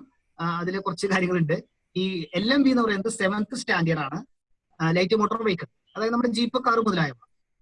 അതില് വേറൊരു കാര്യം കൂടി എന്താ വെച്ചാൽ, പണ്ട് ഞാനൊക്കെ എഴുതുന്ന സമയത്ത് ബാഡ്ജ് വേണമെന്നുണ്ടായിരുന്നു. പക്ഷെ ഇപ്പോൾ എന്താ പറയാ, വളരെ ലളിതമാക്കി, ബാഡ്ജ് വേണ്ടെന്നാക്കി. അത് വളരെയധികം ഒരു സുവർണ അവസരമാണ് ആ സംഭവം. കാരണം ബാഡ്ജ് വേണ്ടെന്ന് പറയുമ്പോൾ തന്നെ വളരെ നല്ല കാര്യമാണ്. അപ്പൊ അതുകൂടി ശ്രദ്ധിക്കുക. അതില് പ്രധാനമായിട്ടും അക്കാദമിക് ക്വാളിഫിക്കേഷൻ നേരത്തെ പറഞ്ഞ പോലെ 7th സ്റ്റാൻഡേർഡ് പാസ്സാണ്. പിന്നെ ടെക്നിക്കൽ ക്വാളിഫിക്കേഷൻ, ഡ്രൈവിംഗ് ലൈസൻസ്. പിന്നെ ഇതില് ഞാൻ അടുത്ത ഘട്ടത്തിലേക്ക് കിടക്കാം. ഇതിൽ 2 ഘട്ടങ്ങളായിട്ടാണ് പരീക്ഷ നടത്തുന്നത്. ഒന്നെന്ന് പറയുന്നത് നേരത്തെ പറഞ്ഞ പോലെ എഴുത്ത് പരീക്ഷയാണ്. 2ാം ഘട്ടം ടെസ്റ്റാണ്, ഡ്രൈവിംഗ് ടെസ്റ്റാണ്. അപ്പൊ അതിൽ ശരിക്കും സത്യം പറയുകയാണെങ്കിൽ ഡ്രൈവിംഗ് ടെസ്റ്റ് മാത്രമാണ് നമുക്ക് കുറച്ച് ബുദ്ധിമുട്ടുള്ള കാര്യമുള്ളൂ. എഴുത്ത് പരീക്ഷ വളരെ, അതായത് അതിനു വേണ്ടി പ്രിപ്പയർ ചെയ്ത് കഴിഞ്ഞാൽ വളരെ ലളിതമായിട്ടുള്ള ഒരു പരീക്ഷയാണ്. അതായത് 100 മാർക്കാണ് മൊത്തം PSC ക്വസ്റ്റ്യൻ പേപ്പറിൽ ഉണ്ടാവുക. ആ 100 മാർക്കില് 50 മാർക്ക് GKയും 50 മാർക്ക് ഡ്രൈവിംഗ് ടെസ്റ്റ് ആയിട്ട് ബന്ധപ്പെട്ടിട്ടുള്ള ഒരു സംഭവമാണ്. അപ്പൊ ഈ 50 മാർക്ക് എന്ന് പറയുമ്പോൾ, 50 മാർക്ക് GK എന്ന് പറയുമ്പോൾ വളരെ ലളിതമായിട്ടുള്ള, അതായത് ഞാൻ നേരത്തെ പറഞ്ഞ ലാസ്റ്റ് ഗ്രേഡ് സർവന്റിൽ ചോദിക്കുന്ന 7ാം സ്റ്റാൻഡേർഡ് എന്ന് മനസ്സിലാക്കണം. അപ്പൊ അത് ഒരു 50 ക്വസ്റ്റ്യനിൽ 40 ക്വസ്റ്റ്യനും വളരെ ലളിതമായിട്ടുള്ള ക്വസ്റ്റ്യൻ ആയിരിക്കും. തീർച്ചയായിട്ടും ഒരു 10 ക്വസ്റ്റ്യൻ മാത്രമാണ് കുറച്ച് ഏതെങ്കിലും തരത്തിലുള്ള ചെറിയൊരു ബുദ്ധിമുട്ടുണ്ടാവുള്ളൂ. അത് തന്നെ നമ്മൾ കാര്യമായിട്ട് പഠിക്കുകയാണെങ്കിൽ അത് നമുക്ക് തീർച്ചയായിട്ടും കിട്ടും. അതിന് പുറമെ പിന്നെ 50 ക്വസ്റ്റ്യൻ എന്ന് പറയുന്നത് ഡ്രൈവിംഗ് ആയിട്ട് ബന്ധപ്പെട്ടിട്ടുള്ളതാണ്. ഈ ഡ്രൈവിംഗ് ആയിട്ട് ബന്ധപ്പെട്ടുള്ള എന്ന് പറഞ്ഞു കഴിഞ്ഞാൽ നമ്മൾ ചിന്തിക്കേണ്ട ഒരു കാര്യമുണ്ട്. അതായത് ഈ ഡ്രൈവിംഗ് ആയിട്ട് ഒരുപാട് ചോദ്യങ്ങൾ, ഇപ്പൊ 50 ക്വസ്റ്റ്യൻ എന്ന് പറയുമ്പോൾ അതിലൊരു 40 ക്വസ്റ്റ്യനും നമുക്ക് എഴുതാൻ പറ്റും, തീർച്ചയായിട്ടും എഴുതാൻ പറ്റും. അതെങ്ങനെയാണെന്ന് വെച്ച് കഴിഞ്ഞാൽ പഴയ driving question paper, driving question പേപ്പറുകളുണ്ട്. അതായത് PSC നടത്തിയ പരീക്ഷകളിലെ പഴയ ക്വസ്റ്റ്യൻ പേപ്പർ, പ്രീവിയസ് ക്വസ്റ്റ്യൻ പേപ്പേഴ്സുകൾ എടുക്കുക. അതിലേക്ക് നമുക്ക് ബുക്ക് സ്റ്റാളുകളിൽ മേടിക്കാൻ കിട്ടും. അതല്ലെങ്കിൽ നമ്മുടെ തൊഴിൽ വാർത്താ, തൊഴിൽ വീതി പോലുള്ള പ്രസിദ്ധീകരണങ്ങളിൽ നിന്ന് നമുക്ക് കളക്ട് ചെയ്തുകൊണ്ട്, ഇവിടെ വായനശാലകളിലൊക്കെ കളക്ട് ചെയ്യാറുണ്ട്, അതേപോലെ കളക്ട് ചെയ്തുകൊണ്ട് അത് പഠിക്കുക. അത് പഠിച്ചാൽ തന്നെ ഏകദേശം ഒരു 500 ക്വസ്റ്റ്യൻ എങ്കിലും ഉണ്ടാവും. ആ 500 ക്വസ്റ്റ്യൻ കാണാപ്പാടം തന്നെ പഠിച്ചു കഴിഞ്ഞാൽ നമുക്ക് തീർച്ചയായിട്ടും ഈ 50 ക്വസ്റ്റ്യനിൽ 40 ക്വസ്റ്റ്യൻ കിട്ടുന്നുള്ള കാര്യം 100% ഷുവറാണ്. ഞാൻ അങ്ങനെ ചെയ്തിട്ടുള്ള വ്യക്തിയാണ്. അതിനുശേഷം 10 ക്വസ്റ്റ്യൻ ആണ്. ഈ 10 ക്വസ്റ്റ്യൻ എന്ന് പറയുന്നത് എന്താ വെച്ച് കഴിഞ്ഞാൽ നമ്മുടെ രാജ്യത്ത് ഇറങ്ങുന്ന പുതിയ വണ്ടികളെ കുറിച്ചോ, അതുമല്ലെങ്കിൽ പുതിയ നിയമ സംവിധാനങ്ങളുണ്ട്, അതായത് നിയമങ്ങൾ, ഇപ്പൊ പുതിയ ആർട്ടിക്കിളൊക്കെ ചിലപ്പോൾ ഇറക്കും. അപ്പോ പാർലമെന്റോ അല്ലെങ്കിൽ നമ്മുടെ സംസ്ഥാന നിയമസഭ ഇറക്കുന്ന ചിലപ്പോ ഗതാഗത വകുപ്പുമായി ബന്ധപ്പെട്ടിട്ടുള്ള കുറച്ച് നിയമങ്ങളും അങ്ങനെ എന്തെങ്കിലും ഒക്കെ ഉണ്ടായിരിക്കും. അത് അപ്ഡേറ്റ് ചെയ്യുക. അതായത് അത് കറന്റ് അഫയേഴ്സ് ആണ്. അത് മാത്രമാണ് ഈ 10 ഇതിൽ പഠിക്കേണ്ട ആവശ്യമുള്ളൂ. ബാക്കിയുള്ള എല്ലാം മുൻ പ്രീവിയസിൽ ചോദിച്ച ചോദ്യങ്ങൾ തന്നെയായിരിക്കും ഡ്രൈവിംഗ് ഇതായിട്ട് ബന്ധപ്പെട്ടുള്ള ചോദിക്കുക. അപ്പൊ അത് പഠിച്ചു കഴിഞ്ഞാൽ തീർച്ചയായിട്ടും നിങ്ങൾക്ക് എളുപ്പത്തിൽ കിട്ടാവുന്ന വളരെ പ്രധാനപ്പെട്ട ഒരു ജോലിയാണ്, നല്ല സാലറിയാണ്, വളരെ പ്രധാനപ്പെട്ട ഒരു ജോലിയാണ് ഈ ഡ്രൈവർ തസ്തിക എന്നുള്ളത്. അപ്പൊ അത് നിങ്ങൾ മനസ്സിലാക്കി ഇരുത്തി പഠിച്ചു കഴിഞ്ഞാൽ തീർച്ചയായിട്ടും കിട്ടും. അത് നേരത്തെ പറഞ്ഞ പോലെ 36 വയസ്സ് വരെ നമുക്ക് എഴുതാൻ പറ്റും. ജനറൽ കാസ്റ്റ് 36 വയസ്സ് വരെ എഴുതാൻ പറ്റും. ബാക്കിയുള്ള കാസ്റ്റുകളൊക്കെ അതിനനുസരിച്ചുള്ള സംവരണം ഉണ്ട്, ഏജിന്റെ സംവരണങ്ങളുണ്ട്. 2 വർഷം 3 വർഷം 5 വർഷം എന്നൊക്കെ പറഞ്ഞിട്ടുള്ള കൺസ്ട്രക്ഷനുകൾ ഉണ്ട്. അപ്പൊ അത് കാരണം തീർച്ചയായിട്ടും നിങ്ങൾ അത് ശ്രദ്ധിക്കുക. അതില് നിങ്ങൾക്ക് തീർച്ചയായിട്ടും കിട്ടുന്ന സംഭവമാണ്. പിന്നീട് വരുന്നതാണ് ഡ്രൈവിംഗ് ടെസ്റ്റ് ആണ്. ടെസ്റ്റും വരും, അല്ലെങ്കിൽ റോഡ് ടെസ്റ്റും വരും. ടെസ്റ്റ് കുറച്ച് ബുദ്ധിമുട്ടുള്ള സംഗതിയാണ്. കാരണം നമ്മുടെ ടെസ്റ്റ് PSC ചെയ്യുന്നത് വീല് തിരിയാൻ പാടില്ല എന്നൊക്കെ പറഞ്ഞ കുറച്ച് കാര്യങ്ങളുണ്ട്. അപ്പോ ലൈനിൽ അപ്പുറം കടക്കാൻ പാടില്ല എന്നൊക്കെ പറഞ്ഞിട്ട് ഉള്ള കുറച്ച് സ്റ്റില്ലാവാൻ പാടില്ല, വീല് സ്റ്റില്ലാവാൻ പാടില്ല എന്നുള്ള കുറച്ച് കാര്യങ്ങളുണ്ട്. ലൈനിൽ കിടക്കാൻ പാടില്ല എന്നുള്ള കാര്യമുണ്ട്. അതിന് വേണ്ടിയിട്ട് നമ്മൾ വേറെ ഒന്നും ചെയ്യാനില്ല. പഴയ അംബാസഡർ കാറുകളോ അതല്ലെങ്കിൽ പഴയ ജീപ്പുകളോ ഉപയോഗിച്ചുകൊണ്ട് നമ്മൾ തന്നെ കുറച്ച് പേര് ഈ ടെസ്റ്റ് പ്രാക്ടീസ് ചെയ്യുകയാണെങ്കിൽ 100% കിട്ടിയിരിക്കും. റോഡ് ടെസ്റ്റ് അത്ര വലിയ ബുദ്ധിമുട്ടുള്ള കാര്യമല്ല. ഇതാണ് ഡ്രൈവിംഗ് ടെസ്റ്റിനെ കുറിച്ച് പറയാനുള്ളത്. അടുത്തത് പറയാൻ ഉദ്ദേശിക്കുന്നത് ലോവർ ഡിവിഷൻ ടൈപ്പിസ്റ്റ് എന്ന് പറയുന്നത്, അതായത് LD ടൈപ്പിസ്റ്റ്. ടൈപ്പിസ്റ്റിനെ കുറിച്ച് പറയുകയാണെങ്കിൽ പ്രധാനമായിട്ടും ഞാൻ നേരത്തെ പറഞ്ഞ പോലെ ഡ്രൈവിംഗ് ആയിട്ട് ബന്ധപ്പെട്ട പോലെ തന്നെ ആൾക്കാർ തീരെ ശ്രദ്ധിക്കാത്ത ഒരു തസ്തികയാണ് ലോവർ ഡിവിഷൻ ടൈപ്പിസ്റ്റ്. കുറച്ചൊക്കെ ഈ തസ്തിക നിർത്തലാക്കി പോകുന്നുണ്ടെങ്കിലും വളരെയധികം നമുക്ക് ജോലി ലഭിക്കാനുള്ള ഒരു സാഹചര്യമുള്ള മേഖലയാണത്. ഇതിന് നമ്മൾ ചെയ്യേണ്ട കാര്യം എന്താ വെച്ച് കഴിഞ്ഞാൽ SSLC അക്കാദമിക് ക്വാളിഫിക്കേഷൻ പുറമെ ടെക്നിക്കൽ ക്വാളിഫിക്കേഷൻ ആയിട്ട് നമ്മൾ ടൈപ്പ് റൈറ്റിംഗില് ലോവർ പാസ്സാവും. ഈ ലോവർ 6 മാസം നിന്ന് കഴിഞ്ഞാൽ നമുക്ക് ലോവർ പാസ്സാവാൻ പറ്റും. അപ്പൊ അതിൽ ഇംഗ്ലീഷിലും മലയാളത്തിലും ലോവർ പാസ്സാവണം. അതുപോലെ തന്നെ വേർഡ് പ്രോസസ്സിംഗ് എന്ന് പറഞ്ഞൊരു സംഭവം, അതൊക്കെ അവിടെ നിന്ന് തന്നെ നമുക്ക് പാസ്സാവാൻ പറ്റും. സിമ്പിൾ ആയിട്ട് നമുക്ക് അതിന് താല്പര്യമുണ്ടെങ്കിൽ, ടൈപ്പിംഗിൽ താല്പര്യമുണ്ടെങ്കിൽ നമുക്ക് തീർച്ചയായിട്ടും പഠിക്കാൻ സാഹചര്യമുണ്ട്. തൃശ്ശൂരൊക്കെ ഇപ്പോഴും ടൈപ്പ് റൈറ്റിംഗ് ഇൻസ്റ്റിറ്റ്യൂട്ടുകളുണ്ട്. അത് കാരണം നമുക്ക് അതിലേക്ക് ഇറങ്ങി ചെല്ലുകയാണെങ്കിൽ നന്നായിരിക്കും. LD ക്ലർക്കിന്റെ തന്നെ ശമ്പളമാണ്. ഇത് കഴിഞ്ഞാൽ UD ടൈപ്പിസ്റ്റ്, കോപ്പി സൂപ്പർവൈസർ എന്നൊക്കെ പറഞ്ഞിട്ട് നമുക്ക് വളരെയധികം എന്താ പറയാ പ്രൊമോഷൻ ഉള്ള ഒരു തസ്തിക കൂടിയാണ് എന്നുള്ള കാര്യം ശ്രദ്ധിക്കുക. ഇതില് അതുകൂടി ശ്രദ്ധിക്കുക. അപ്പോ നമ്മൾ എന്ത് ചെയ്യണം എന്ന് വെച്ച് കഴിഞ്ഞാൽ, നമുക്കിപ്പോ ഏതെങ്കിലും ഡിഗ്രി കഴിഞ്ഞോ അല്ലെങ്കിൽ PG കഴിഞ്ഞോ നമ്മൾ ഇരിക്കുകയാണെങ്കിൽ ഒരു സബ്ബായിട്ട് നമ്മൾ ഈ ലോവർ കൂടി പഠിക്കാൻ സാധിച്ചു എന്നുണ്ടെങ്കിൽ വളരെ നല്ല കാര്യമാണ്. ജോലി സാധ്യത പെട്ടെന്ന് സർക്കാർ ജോലി കിട്ടാൻ പറ്റുന്ന ഒരു മേഖല കൂടി. അതുപോലെ തന്നെയാണ് നമ്മുടെ LP സ്കൂൾ ടീച്ചറും UP സ്കൂൾ ടീച്ചറും. ഞാൻ ഹൈസ്കൂളിലേക്ക് കടക്കുന്നില്ല, അത് പിന്നീട് ഒരിക്കലാവാം. LP സ്കൂൾ ടീച്ചറും ഹൈസ്കൂൾ ടീച്ചർ എന്ന് പറയുന്നതും ഞാൻ നേരത്തെ പറഞ്ഞ പോലെ പെട്ടെന്ന് ജോലി സാധ്യതയുള്ള ഒരു മേഖലയാണ്. നമുക്ക് അതും നല്ല ശമ്പളമാണ്. LP സ്കൂളും ഹൈസ്കൂളിലൊക്കെ 25,500 ബേസിക് തന്നെ, ഏകദേശം ബേസിക് സാലറി തന്നെ ഉണ്ട്. നല്ലൊരു പോസ്റ്റാണ്. അപ്പോ ഇതില്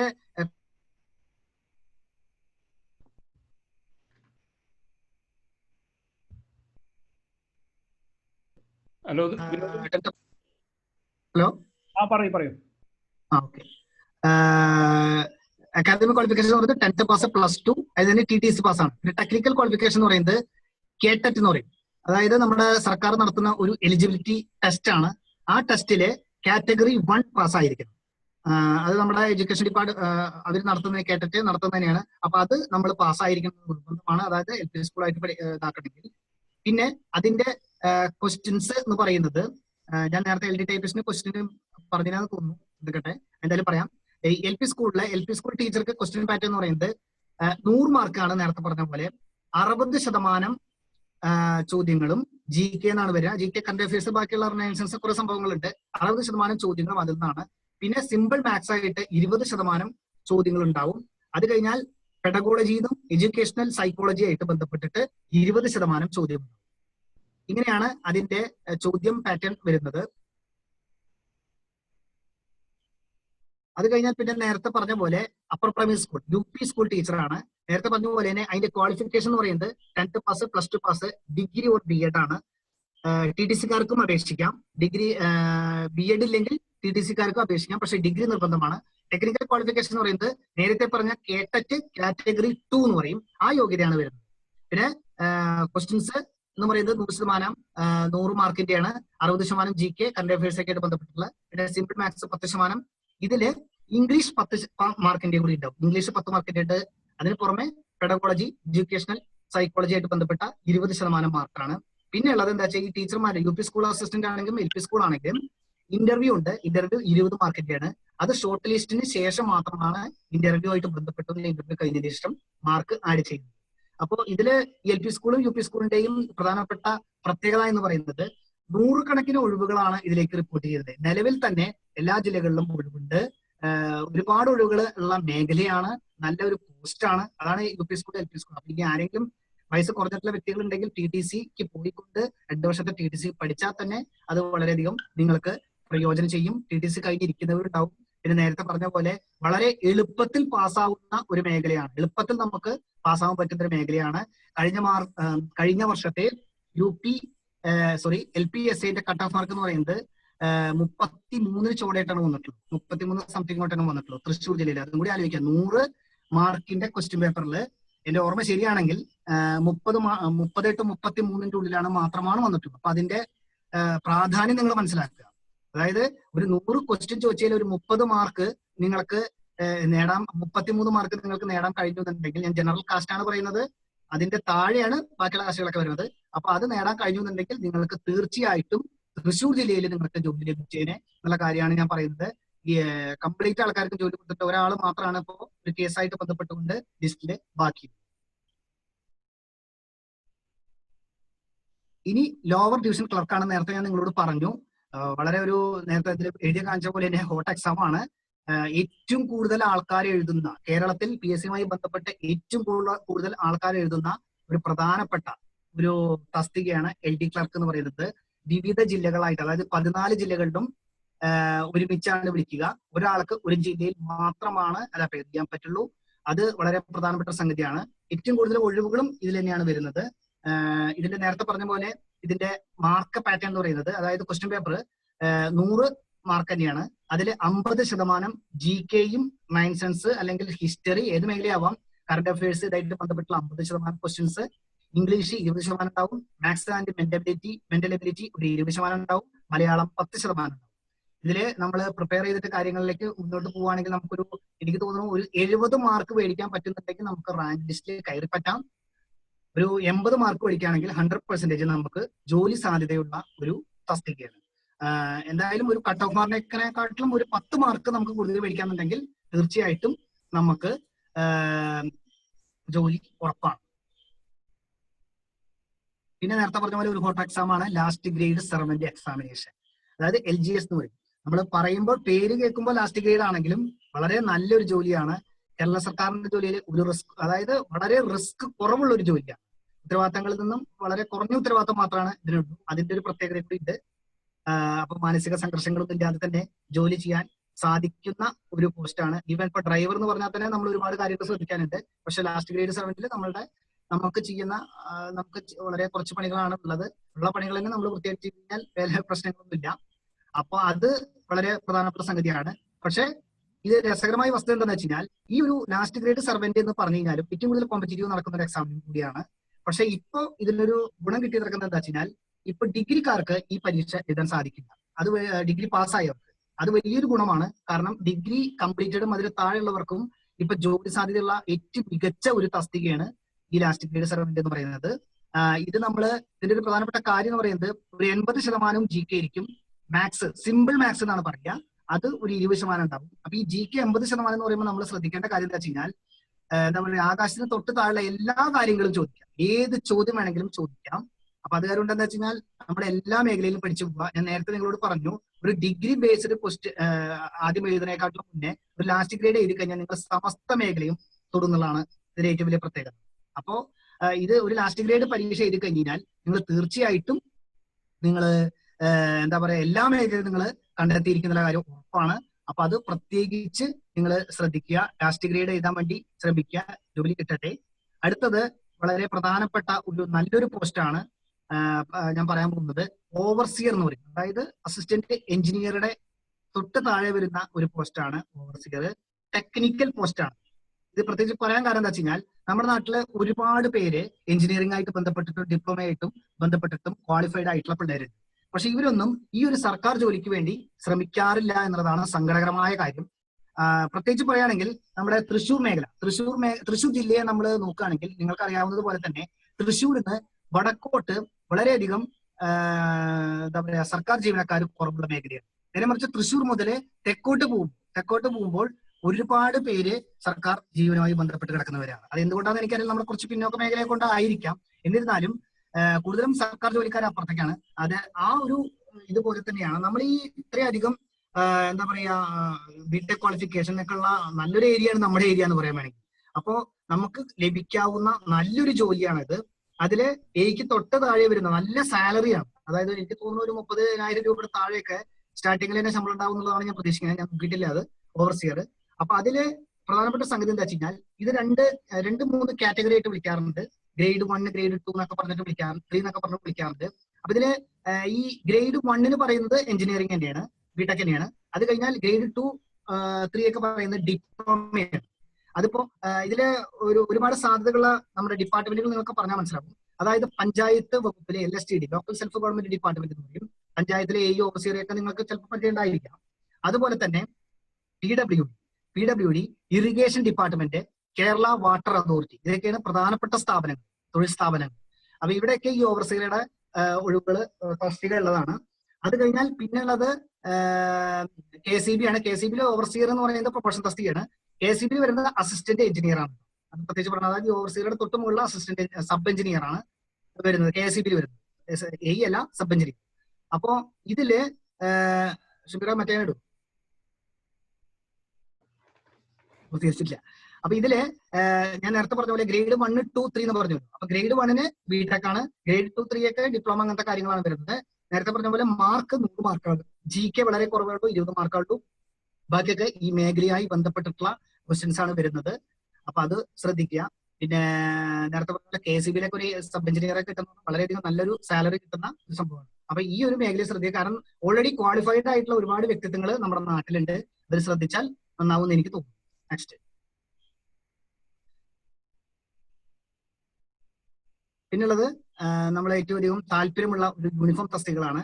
ഒന്ന് സിവിൽ പോലീസ് ഓഫീസർ, അതിൽ തന്നെ മറ്റേ എക്സൈസ്,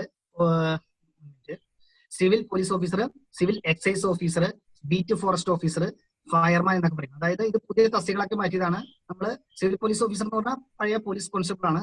സിവിൽ എക്സൈസ് ഓഫീസർ എന്ന് പറഞ്ഞാൽ പഴയ എക്സൈസ് ഗാർഡാണ്. ബീറ്റ് ഫോറസ്റ്റ് ഓഫീസർ എന്ന് പറഞ്ഞു കഴിഞ്ഞാൽ ഫോറസ്റ്റ് ഗാർഡാണ്. ഫയർമാന് പേര് മാറ്റം വന്നിട്ടില്ല. അപ്പൊ ഈ സംഭവങ്ങളൊക്കെ നമുക്ക് നല്ല ഒരു താല്പര്യമുള്ള, പ്രത്യേകിച്ച് ആൺപിള്ളേർക്ക് വളരെയധികം താല്പര്യമുള്ള ഒരു മേഖലയാണ്. ഇതില് +2 ആണ് യോഗ്യത പറയുന്നത്. +2 എല്ലാവർക്കും +2 ആണ്. ഇത് കുറച്ച് ബുദ്ധിമുട്ടുള്ള എക്സാമാണ്. മീഡിയം ഓഫ് ഇംഗ്ലീഷ് ആണ് പ്രത്യേകിച്ചും ഈ ഇതിന്റെ എക്സാം മീഡിയം വരുന്നത്. പിന്നെ ഉള്ളത് വെച്ചാൽ ഇതില് കുറെ ഫിസിക്കൽ, ഇത് കഴിഞ്ഞാൽ ഫിസിക്കൽ ഉണ്ട്, അത് ഞാൻ പറയാം. അക്കാദമിക് ക്വാളിഫിക്കേഷൻ എന്ന് പറയുന്നത് +2 ആണ്. പിന്നെ മീഡിയം ഓഫ് എക്സാമിനേഷൻ ഇംഗ്ലീഷ് ആണ്. അതിൽ തന്നെ ക്വസ്റ്റ്യൻ പേപ്പറായിട്ട് ബന്ധപ്പെട്ട് പറയുകയാണെന്നുണ്ടെങ്കിൽ ഫയർമാനില് 50 GK, ബാക്കി 20 English, maximum mental ability 20, 10 first aid ആണ്. ബാക്കി എല്ലാത്തിലും 60 GK. ബാക്കി എല്ലാ തസ്തികളിലും ഫസ്റ്റ് എയ്ഡ് എന്ന് പറഞ്ഞ ഒരു 10 മാർക്കിന്റെ ഇല്ല. ബാക്കിയെല്ലാം ഇതാണ് ഇതിൽ വരുന്നത്.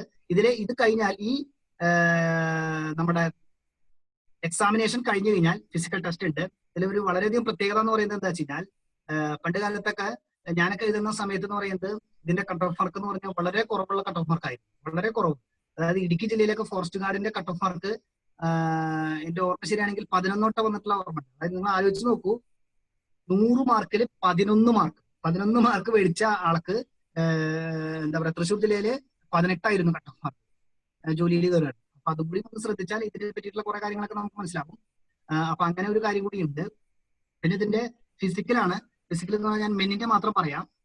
മെന്നിന്റെ എന്ന് പറയുന്നത് നമ്മള് ഇപ്പൊ ഇതിൽ ഷോർട്ട് ലിസ്റ്റിൽ കയറി കഴിഞ്ഞാൽ നമുക്ക് ഫിസിക്കൽ ടെസ്റ്റ് ഉണ്ട്. ഹൈറ്റ് എന്ന് പറയുന്നത് 167 സെന്റിമീറ്റർ ആണ്. ചെസ്റ്റ് 81, എക്സ്പാൻഷൻ ഇല്ലാണ്ട് 81 ആണ്. എക്സ്പാൻഷൻ 5 സെന്റിമീറ്റർ കിട്ടണം. പിന്നെ ഉള്ളത് ഒരു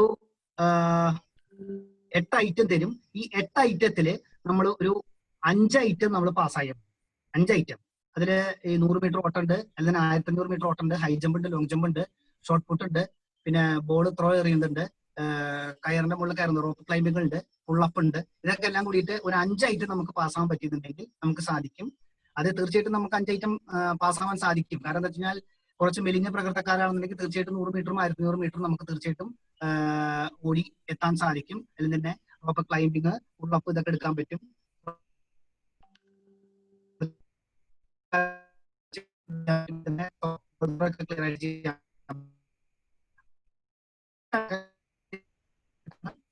കിട്ടുന്നത് തന്നെയാണ്.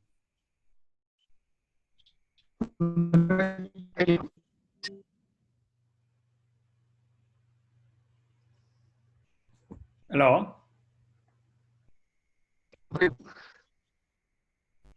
ഒന്നുമില്ല, ഡിസ്പ്ലേ ഇല്ല, കാണുന്നില്ലേ? ഇല്ല. ഗവൺമെന്റ് എംപ്ലോയീസിനെ കുറിച്ചിട്ട് പറയൂ, ബെനിഫിറ്റ്സ് ഓഫ് ഗവൺമെന്റ് എംപ്ലോയീസ്.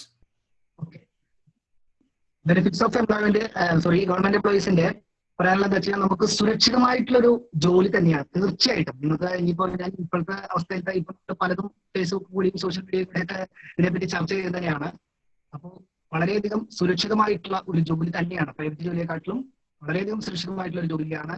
പിന്നെ കൃത്യമായിട്ടുള്ള ശമ്പളം, അത് വളരെ പ്രധാനപ്പെട്ട സംഗതിയാണ്. കൃത്യമായിട്ടുള്ള ശമ്പളം നമുക്ക് ആ ഡേറ്റിന് തന്നെ കറക്റ്റ് ആയിട്ട് കിട്ടും. അതുപോലെ തന്നെ നമുക്ക് പൊതുജനമധ്യത്തിൽ അതല്ലെങ്കിൽ പൊതു സ്ഥലങ്ങളിൽ നമുക്ക് അതിനൊരു വ്യക്തിത്വം തന്നെയുണ്ട്. അതും വളരെ പ്രധാനപ്പെട്ട ഒരു സംഗതിയാണ്. പിന്നെ നമുക്ക് റിട്ടയർമെന്റ് ബെനിഫിറ്റുകൾ ഇപ്പൊ പിന്നെ നാഷണൽ NPS എന്ന് പറയും, നാഷണൽ പെൻഷൻ സിസ്റ്റമാണ്. എന്നിരുന്നാലും റിട്ടയർമെന്റ് ബെനിഫിറ്റുകൾ നമുക്ക് കിട്ടും. 60 വയസ്സ് വരെ നമുക്കൊരു കുഴപ്പമില്ലാതെ ജോലി ചെയ്യാൻ സാധിക്കും. ഇനി ഏതെങ്കിലും കാരണവശാൽ തന്നെ നമ്മൾ മരണപ്പെട്ടു സംഭവിക്കാതിരിക്കട്ടെ, അങ്ങനെ ചെയ്താലും നമുക്ക് ഫാമിലിക്ക് ജോലി കിട്ടാനുള്ള അർഹത കാണുന്നുണ്ട്. അങ്ങനെയുള്ള ഒരുപാട് കാര്യങ്ങൾ നമുക്ക് ഈ സർക്കാർ ജോലിയിലൂടെ നേടിയെടുക്കാൻ സാധിക്കും. ഇതിന്റെ ബെനിഫിറ്റുകൾ ഈ പറഞ്ഞ പോലെ നമുക്ക് ഞാൻ കൂടുതലായി പറയേണ്ട ആവശ്യമില്ല. നിങ്ങൾക്ക് തന്നെ ഒരുപാട് കാര്യങ്ങൾ അറിയുന്നത് തീർച്ചയായിട്ടും അറിയുന്നത് തന്നെയാണ്. അതായത് ഞാൻ കൂടുതൽ അതിലേക്ക് കിടക്കുന്നില്ല. വിനോദ്, ഇനി വളരെയധികം നന്ദി വിനോദ്, ഇത്രയും ബുദ്ധിമുട്ടിയിട്ട് ക്ലാസ് അവതരിപ്പിച്ചതിന്. കാരണം വിനോദ് നോൺ സ്റ്റോപ്പ് ആയിട്ട് സംസാരിച്ചിരിക്കുകയാണ്. പല സമയത്തും വെള്ളം കുടിക്കേണ്ട ഒരു ആവശ്യകത വന്നു. വളരെ മനോഹരമായിട്ടുള്ള ക്ലാസ് ആണ്. ഇനി നമുക്ക് ക്വസ്റ്റ്യൻ ആൻഡ് ആൻസർ സെഷനിലോട്ട് കിടക്കാം. സമയത്തിന് കുറവുകൊണ്ട് ചില ചോദ്യങ്ങൾ വന്നിട്ടുണ്ട്.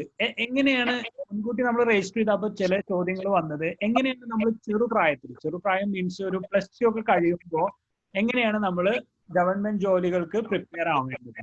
വിനോദിന്റെ ഒരു എക്സ്പീരിയൻസ് എങ്ങനെയായിരുന്നു? വിനോദ് ആ മേഖലയിൽ എന്റെ സഹപാഠികളൊക്കെ ഗവൺമെന്റ് ജോലിക്കാരാക്കിയിട്ടുണ്ടല്ലോ. അതായത് ഇതിനെപ്പറ്റി പറയുകയാണെങ്കിൽ ഞാൻ നേരത്തെ തൃശ്ശൂർ ജില്ലയെ ഉപമിച്ചുകൊണ്ട് കുറച്ച് കാര്യങ്ങൾ പറഞ്ഞിട്ടുണ്ടായിരുന്നു. അതുപോലെ തന്നെ കേരളത്തിൽ തന്നെ മൊത്തം എടുക്കാം. നിങ്ങൾക്ക് അറിയാവുന്നതുപോലെ ഏറ്റവും കൂടുതൽ ഈ സർക്കാർ ജോലിക്ക് വേണ്ടി പരിശീലിക്കുന്നത്, അതായത് പരിശ്രമിക്കുന്നത് തിരുവനന്തപുരം, കൊല്ലം ജില്ലക്കാരാണ്. നിങ്ങൾക്ക് അറിയാവുന്നതായിരുന്നു. ഏറ്റവും കൂടുതൽ സർക്കാർ സർവീസിലും അവരെ തന്നെയാണ്. അവരുടെ കാര്യം എന്ന് വെച്ച് കഴിഞ്ഞാൽ അവിടുത്തെ ഏറ്റവും വലിയൊരു കാര്യം എന്ന് പറയുന്നത്, അതായത് മാട്രിമോണിയൽ മേഖലയായാലും ഏത് മേഖലയായാലും സർക്കാർ ജീവൻ എന്ന് പറഞ്ഞു കഴിഞ്ഞാൽ വളരെ പ്രധാനപ്പെട്ട വളരെ ഒരു സംഭവം. അപ്പൊ അവരെന്താണ് ചെയ്യുന്നതെന്ന് വെച്ച് കഴിഞ്ഞാൽ SSLC അഥവാ ഒരു +2 കഴിഞ്ഞ് കഴിഞ്ഞാൽ അവര് ഡിഗ്രിക്ക് പോകുന്നതോടൊപ്പം തന്നെ അവര് സൈഡായിട്ട് ഈ PSC കോച്ചിങ്ങിന് പോകുന്നുണ്ടായി. അത് വളരെ പ്രധാനപ്പെട്ട കാര്യമാണ്. അതായത് ചിലപ്പോൾ ഡിഗ്രി തന്നെ പൂർത്തിയാക്കാതെ അവർ ചിലപ്പോൾ സർക്കാർ ജോലി കിട്ടിയതിന് ശേഷം മാത്രമേ ഹയർ ക്വാളിഫിക്കേഷന് എന്നുള്ള ഒരു എന്താ പറയാ ഇത് പിടിക്കുന്ന വാശി പിടിക്കുന്ന ഒരു പ്രകൃതക്കാരാണ് ഈ കൊല്ലം, തിരുവനന്തപുരം ജില്ലക്കാർ എന്നാണ് ഞാൻ മനസ്സിലാക്കിയിട്ടുള്ളത്. കാരണം അവരുടെ ഏറ്റവും വലിയ ലക്ഷ്യം എന്ന് പറയുന്നത് സർക്കാർ ജോലി മാത്രമാണ്. അത്രയും പ്രധാനപ്പെട്ട സംഗതിയാണ്. അപ്പോ നമ്മുടെ നാട്ടിലെ പ്രത്യേകത എന്താണെന്ന് വെച്ച് കഴിഞ്ഞാൽ ആൺപിള്ളേരായാലും പെൺപിള്ളേരായാലും അതായത് നമ്മൾ മാക്സിമം ക്വാളിഫിക്കേഷൻ, അതായത് അക്കാദമിക് ക്വാളിഫിക്കേഷൻ അല്ലെങ്കിൽ ടെക്നിക്കൽ ക്വാളിഫിക്കേഷൻ ആയിക്കോട്ടെ, മാക്സിമം നമ്മൾ സർട്ടിഫിക്കറ്റുകൾ വാരിക്കൂട്ടുക എന്നുള്ളതാണ് നമ്മുടെ ഏറ്റവും വലിയ പ്രധാനപ്പെട്ട ലക്ഷ്യമായിട്ട് നമുക്ക് കരുതുന്നത്. അതാണ് നമ്മുടെ ഏറ്റവും വലിയൊരു നേട്ടമായിട്ട് നമ്മൾ കരുതുന്നത്. അപ്പൊ എനിക്കറിയുന്ന ഒരുപാട് വ്യക്തിത്വങ്ങൾ തന്നെ, അതായത് പ്രത്യേകിച്ച് എന്താ പറയുക B.Ed എല്ലാം കയ്യിലുള്ള ആൾക്കാർ തന്നെ ഇപ്പോഴും പല സ്വകാര്യ സ്കൂളുകളിലും താൽക്കാലികമായിട്ടും പഠിപ്പിക്കാൻ പോകുന്ന ഒരുപാട് ആൾക്കാരുണ്ട്. പക്ഷെ അവർ ആ സമയത്ത് PSCക്ക് വേണ്ടിയിട്ടോ അല്ലെങ്കിൽ ഏതെങ്കിലും സൈഡായിട്ട് തന്നെ അവർ അതിനു വേണ്ടിയിട്ട് ശ്രമിക്കാത്തതിന്റെ ഒരു ദുരന്തഫലമാണ് അതിൽ പല ആൾക്കാരും അനുഭവിച്ചുകൊണ്ടിരിക്കുന്നത്. അപ്പൊ എനിക്ക് പറയാനുള്ള ഏറ്റവും പ്രധാനപ്പെട്ട അഡ്വൈസ് എന്ന് പറഞ്ഞാൽ നിങ്ങൾ +2 കഴിയുമ്പോൾ തന്നെ സൈഡായി എന്ന് പറഞ്ഞു കഴിഞ്ഞാൽ ഇങ്ങനെ ചെയ്യാം. അതായത് ഒന്നില്ലെങ്കിൽ കോച്ചിങ്ങിൽ പോവാം. അത് ബുദ്ധിമുട്ടുള്ളവരെ ഒരു പുസ്തകമെങ്കിലും വാങ്ങിച്ചുകൊണ്ട് തീർച്ചയായിട്ടും ഒരു ദിവസം ഒരു 5 or 10 നിങ്ങൾക്ക് ഇഷ്ടമുള്ള മേഖല. ഇനി ഇതിൽ ഏറ്റവും പ്രധാനപ്പെട്ട ഒരു കാര്യം പറയാനുള്ള എന്താ വെച്ച് കഴിഞ്ഞാൽ നമ്മൾ എങ്ങനെ പഠിച്ചു തുടങ്ങണം എന്നുള്ള ഒരു ചോദ്യം വരുന്നത്, അത് വളരെ പ്രധാനപ്പെട്ട ഒരു സംഗതിയാണ്. അപ്പൊ ഈ പഠിച്ച് എങ്ങനെ തുടങ്ങണം എന്നുള്ളത് നമ്മൾ ചോദിക്കുമ്പോൾ അതിന്റെ ആൻസർ ഇത്രയേ ഉള്ളൂ. പല ആൾക്കാർക്കും ഇൻട്രസ്റ്റ്, അതായത് പല വിഷയങ്ങളിലായിരിക്കും ഇൻട്രസ്റ്റ്. പ്രത്യേകിച്ച് ചിലവർക്ക് സ്പോർട്സ് ആയിരിക്കാം, ചില വ്യക്തിത്വങ്ങൾക്ക് സിനിമയായിരിക്കാം, ചിലവർക്ക് ചരിത്രമായിരിക്കാം, ചിലവർക്ക് സയൻസ് ആയിരിക്കും. അപ്പൊ ഏതിലാണോ നമുക്ക് താല്പര്യം ആ വിഷയം മാത്രം, ആ വിഷയത്തിൽ തന്നെ നമ്മൾ പഠിച്ചു തുടങ്ങും. ആ വിഷയത്തിൽ തന്നെ പഠിച്ചു തുടങ്ങി കഴിഞ്ഞാൽ നമുക്ക് ബോറാകും. അതിനുശേഷം നമ്മൾ പതുക്കെ മറ്റു വിഷയങ്ങളിലേക്ക് മാറാനാണ് ഏറ്റവും വലിയ ഉചിതം.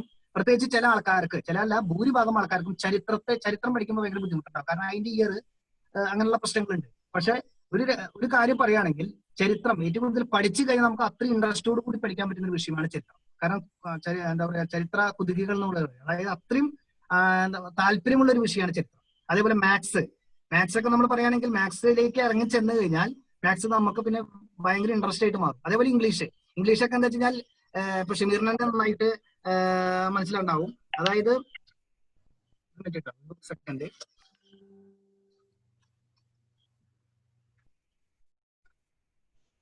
മാത്സിന്റെ കാര്യം പറയുകയാണെങ്കിൽ പല ആൾക്കാർക്കും പല ബുദ്ധിമുട്ടുകളുള്ള ഒരു സംഭവമാണ് മാത്സ് എന്ന് പറയുന്നത്.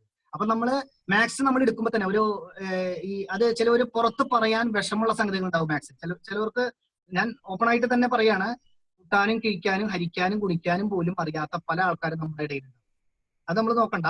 അത് നമ്മൾ എന്ത് ചെയ്യണമെന്ന് വെച്ച് കഴിഞ്ഞാൽ അവിടെ നിന്ന് മുതൽ തന്നെ പഠിക്കുക. അവിടെ നിന്ന് മുതൽ തന്നെ പഠിച്ചുകൊണ്ട് തന്നെ നമ്മൾ മുന്നോട്ട് പോകും. അതൊരു നാണക്കേടായിട്ട് എടുക്കരുത്. അതേപോലെ ഇംഗ്ലീഷിന്റെ കാര്യത്തിൽ എന്താ വെച്ച് കഴിഞ്ഞാൽ നമുക്ക് ഫ്ലുവന്റ് ആയിട്ട് പറയുന്ന ആൾക്കാരുണ്ടായിരിക്കും. പക്ഷേ ഈ ഫ്ലുവന്റ് ആയിട്ട് പറയുന്ന ആൾക്കാർക്ക് ഗ്രാമറിന് പ്രശ്നമുണ്ടാവും. ഗ്രാമർ പറയുന്നവർക്ക് ഫ്ലുവന്റ് ആയിട്ട് സംസാരിക്കാൻ അറിയില്ലായിരിക്കും. അപ്പൊ എന്താ വെച്ചാൽ PSC എന്താ വെച്ച് കഴിഞ്ഞാൽ പ്രധാനമായിട്ട് ഗ്രാമറാണ്. പക്ഷെ ഗ്രാമർ എന്ന് പറഞ്ഞാൽ നമ്മളൊരു വലിയൊരു എന്താ പറയുക കീറാമുട്ടിയായിട്ട് എടുക്കേണ്ട യാതൊരുവിധ ആവശ്യമില്ല. ഗ്രാമർ നമ്മൾ കറക്റ്റ് ആയിട്ട് നമ്മളത് പഠിക്കുകയാണെങ്കിൽ ആ 12 ടെൻസും ആക്റ്റീവ് വോയിസും പാസീവ് വോയിസും ഒക്കെ കറക്റ്റ് ആയിട്ട് ജസ്റ്റ് പഠിക്കുകയാണെങ്കിൽ അത് തന്നെ ഒരു ഇൻട്രസ്റ്റ് ആണ്. കാരണം എന്താ വെച്ചാൽ നമുക്ക് ആരുടെയെങ്കിലും മുഖത്ത് നോക്കി 4 വാക്ക് സംസാരിക്കാൻ, 4 വാചകം സംസാരിക്കാൻ നമുക്ക് വളരെയധികം എന്താ പറയാ ഒരു ഉന്മേഷം ഉണ്ടായിരിക്കുന്ന കാര്യം തീർച്ചയാണ്. അപ്പൊ നമ്മള് PSC കുറിച്ച് പറയുകയാണെങ്കിൽ ആദ്യമായി നമ്മൾ പഠിക്കേണ്ടത് താല്പര്യമുള്ള വിഷയം മുതൽ പഠിച്ചു തുടങ്ങുക, അങ്ങനെ പോകുക. അതേപോലെ +2 കഴിഞ്ഞ് ഞാൻ നേരത്തെ പറഞ്ഞ പോലെ സൈഡായിട്ട് നമുക്ക് ഒന്നെങ്കിൽ കോച്ചിങ്ങിന് സൈഡായിട്ട് പോകാം, അതും അല്ലെങ്കിൽ അടുത്തുള്ള ക്ലബ്ബുകള്, വായനശാലകള് അല്ലെങ്കിൽ ഏതെങ്കിലും സ്ഥാപനങ്ങളായി സഹകരിച്ചു ഞായറാഴ്ചകളുടെ എന്തെങ്കിലും ക്ലാസ്സുകൾ ഉണ്ടെങ്കിൽ ടച്ച് വിടാതെ അത് ടച്ച് ചെയ്ത് പോകാൻ പറ്റും. അതുമല്ലെങ്കിൽ നമ്മുടെ വീട്ടിൽ തന്നെ ചെറിയൊരു പുസ്തകം വാങ്ങി നമുക്ക് പഠിക്കാം. അപ്പൊ നമുക്കെന്താ വെച്ചാൽ ടച്ച് കിട്ടുമ്പോൾ നമുക്കൊരു ബോറിംഗ് ഉണ്ടാവില്ല, അതിനോടൊരു വിരക്തി തോന്നില്ല. അതുപോലെ തന്നെ പ്രധാനപ്പെട്ട കാര്യം നിങ്ങളോട് പറയാനുള്ള എന്താ വെച്ച് കഴിഞ്ഞാൽ എല്ലാ ദിവസവും പ്രത്യേകിച്ച് PSC അല്ലെങ്കിൽ കോമ്പറ്റേറ്റീവ് എക്സാം എഴുതുന്നവരെ എല്ലാ ദിവസവും നിർബന്ധമായും പത്രം വായിക്കുക. പത്രത്തിൽ അപ്ഡേറ്റുകൾ, അതായത് ഓരോ ദിവസത്തെ അപ്ഡേറ്റുകൾ ഉണ്ട്. അത് തീർച്ചയായിട്ടും സാധിക്കുമെങ്കിൽ ഒരു ഡയറി എടുത്തുകൊണ്ട് ഡേറ്റ് വൈസ് എഴുതി കുറിച്ച് വെക്കും. അത് വളരെ പ്രധാനപ്പെട്ട സംഗതിയാണ്. കുറിച്ച് വെക്കുമ്പോൾ ഗുണം എന്താ വെച്ച് കഴിഞ്ഞാൽ നമുക്ക് പിന്നീട് നോക്കുമ്പോൾ അത് നമുക്ക് വീണ്ടും ഓർമ്മ വരും. ഇനി കുറിച്ച് വെക്കാൻ സാധിച്ചില്ലെങ്കിലും പത്രം വായിക്കാൻ എന്തായാലും ശ്രമിക്കും. ഇതാണ് എനിക്ക് തോന്നുന്നത്. ഒരു അടുത്ത thank you for these tips. അടുത്തൊരു ചോദ്യം നമ്മുടെ നാട്ടിൽ നിന്ന് തന്നെ വിഷ്ണു എന്നുള്ളൊരു സുഹൃത്ത്, തോന്നുന്നു, ഞാൻ പേര് ഓർക്കുന്നില്ല, ചോദിച്ചിരിക്കുന്നത് സിവിൽ സർവീസിന് എങ്ങനെ പ്രിപ്പയർ ചെയ്യാന്നുള്ള ചോദ്യമാണ് ചോദിച്ചിരിക്കുന്നത്. അത് ഞാൻ പറഞ്ഞില്ലേ, അത് എന്റെ മേഖല ഇല്ലാത്തതാണ് എനിക്കത് പറയാൻ കുറച്ച് ബുദ്ധിമുട്ടുണ്ട്. അത് ഞാൻ നോക്കിയിട്ടില്ല ഒന്നാമത്. അതിപ്പോ എനിക്ക് തോന്നുന്നത് ഈ പറഞ്ഞ പോലെ നമ്മളെ ഇതിൽ തന്നെ സ്റ്റാർട്ട് ചെയ്തുകൊണ്ട് ചെയ്യേണ്ടി വരും എന്നുള്ളതാണ് എനിക്ക് സംഭവം. കേസ് പരീക്ഷ എഴുതിയിട്ടുള്ള വ്യക്തിയാണ് ഞാന്. പക്ഷെ ഞാൻ പറഞ്ഞില്ലേ, ഇപ്പോ ഭയങ്കര ഒരു ബിസി സമയാവകാരമുണ്ട്, അതിൻ്റെതായിട്ടുള്ള പ്രായോഗിക ബുദ്ധിമുട്ടുണ്ട്. അപ്പൊ സോറി, എനിക്കത് വ്യക്തമായിട്ട് പറയാൻ കുറച്ച് ബുദ്ധിമുട്ടുണ്ട്. നമുക്ക് ഈ വിദ്യാർത്ഥികൾക്ക് ഈ ഒരുപാട് കോച്ചിങ് സ്ഥാപനങ്ങളുണ്ടല്ലോ. അപ്പൊ വിദ്യാർത്ഥികൾക്ക് കോച്ചിങ് സ്ഥാപനങ്ങളിലോട്ട് പോകുന്നത് കൊണ്ട് എന്തെങ്കിലും പ്രത്യക്ഷത്തിൽ ബെനിഫിറ്റ് ഉണ്ടോ? PSC കോച്ചിങ് ബെനിഫിറ്റ് ഉണ്ടോന്ന് വെച്ച് കഴിഞ്ഞാൽ അത് ഞാൻ പറഞ്ഞു തരാം. അതായത് നമ്മള് ഇതിനൊക്കെ ചില നാടൻ ഭാഷകൾ പ്രയോഗിക്കണം എന്ന് പറഞ്ഞ പോലെയാണ്.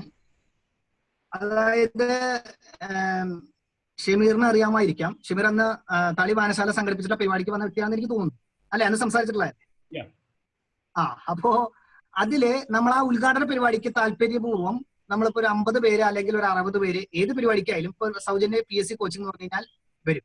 അത് കഴിഞ്ഞ് കഴിഞ്ഞാൽ നമ്മളത് കുറച്ച് കഴിഞ്ഞാൽ ഘട്ടം ഘട്ടമായിട്ട് ആൾക്കാർ 50 40 ആവും, 30 ആവും, 20 ആവും, അങ്ങനെ കുറഞ്ഞുകൊണ്ട് വരികയില്ല. പക്ഷെ ഇതിലൊരു മാനസികമായിട്ട് ഇതിന്റെ ഒരു കാര്യം പറയുകയാണെങ്കിൽ, ഒരു കോച്ചിങ്ങിന് നമ്മൾ പോകുമ്പോൾ എങ്ങനെയായാലും പ്രൈവറ്റ് മേഖലയാണ്, എന്തായാലും നമ്മളെന്നെ ഫ്രീ ആയിട്ട് പഠിപ്പിക്കില്ല. നമ്മൾ നല്ലൊരു തുക അവിടെ കൊടുത്തുകൊണ്ടാണ് പഠിക്കുന്നത്. അപ്പൊ ഈ തുക കൊടുത്തുകൊണ്ട് പഠിക്കുമ്പോഴുള്ള ഏറ്റവും വലിയ പ്രധാനപ്പെട്ട സംഗതി എന്താ വെച്ച് കഴിഞ്ഞാൽ, നമുക്ക് അതിനൊരു അവരുടെ പോലെ തന്നെ നമുക്കും ഒരു ഉത്തരവാദിത്വം. ആ ഉത്തരവാദിത്വത്തിൽ നിലനിന്നുകൊണ്ട് തന്നെ നമ്മള് കുറച്ചെങ്കിലും നമ്മള് ഒരു എന്താ പറയാ ആ പ്രാധാന്യം കണക്കിലെടുത്തുകൊണ്ട് നമ്മൾ പഠിക്കാൻ തീർച്ചയായിട്ടും ശ്രമിക്കും. അതിലുപരി വേറൊരു കാര്യം കൂടിയുണ്ട്. പല കോച്ചിങ് സെന്ററുകളുടെയും കാര്യം എന്താ വെച്ചാൽ പ്രത്യേകിച്ച് ലേഡീസിനൊക്കെയാണ്.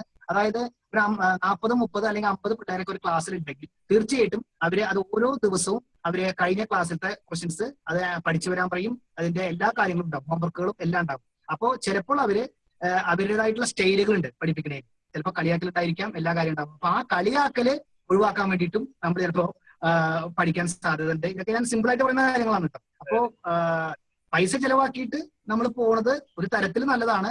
പക്ഷെ നമ്മൾ തന്നെ പഠിക്കാൻ പറ്റും, അതല്ലെങ്കിൽ ഇതേപോലത്തെ സൗജന്യ സെന്ററുകളിൽ പോയിട്ട് പഠിക്കാൻ നമുക്ക് പറ്റുന്ന ആത്മവിശ്വാസം ഉണ്ടെങ്കിൽ ഏറ്റവും ബെറ്റർ അത് തന്നെയാണ്. ഓക്കെ വിനോദ്, വളരെയധികം നന്ദി. ഇനി നമ്മുടെ സുഹൃത്തുക്കൾക്ക്, പരിപാടി കാണുന്ന സുഹൃത്തുക്കൾക്ക്, കേട്ടുകൊണ്ടിരിക്കുന്ന സുഹൃത്തുക്കൾക്ക് എന്തെങ്കിലും ചോദ്യങ്ങൾ ചോദിക്കാനുണ്ടോ?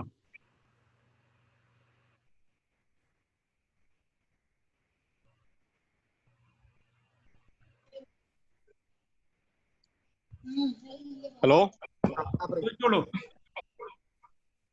ഹലോ, ഷമീർ, ഞാൻ നാസറാണ്. പറയൂ.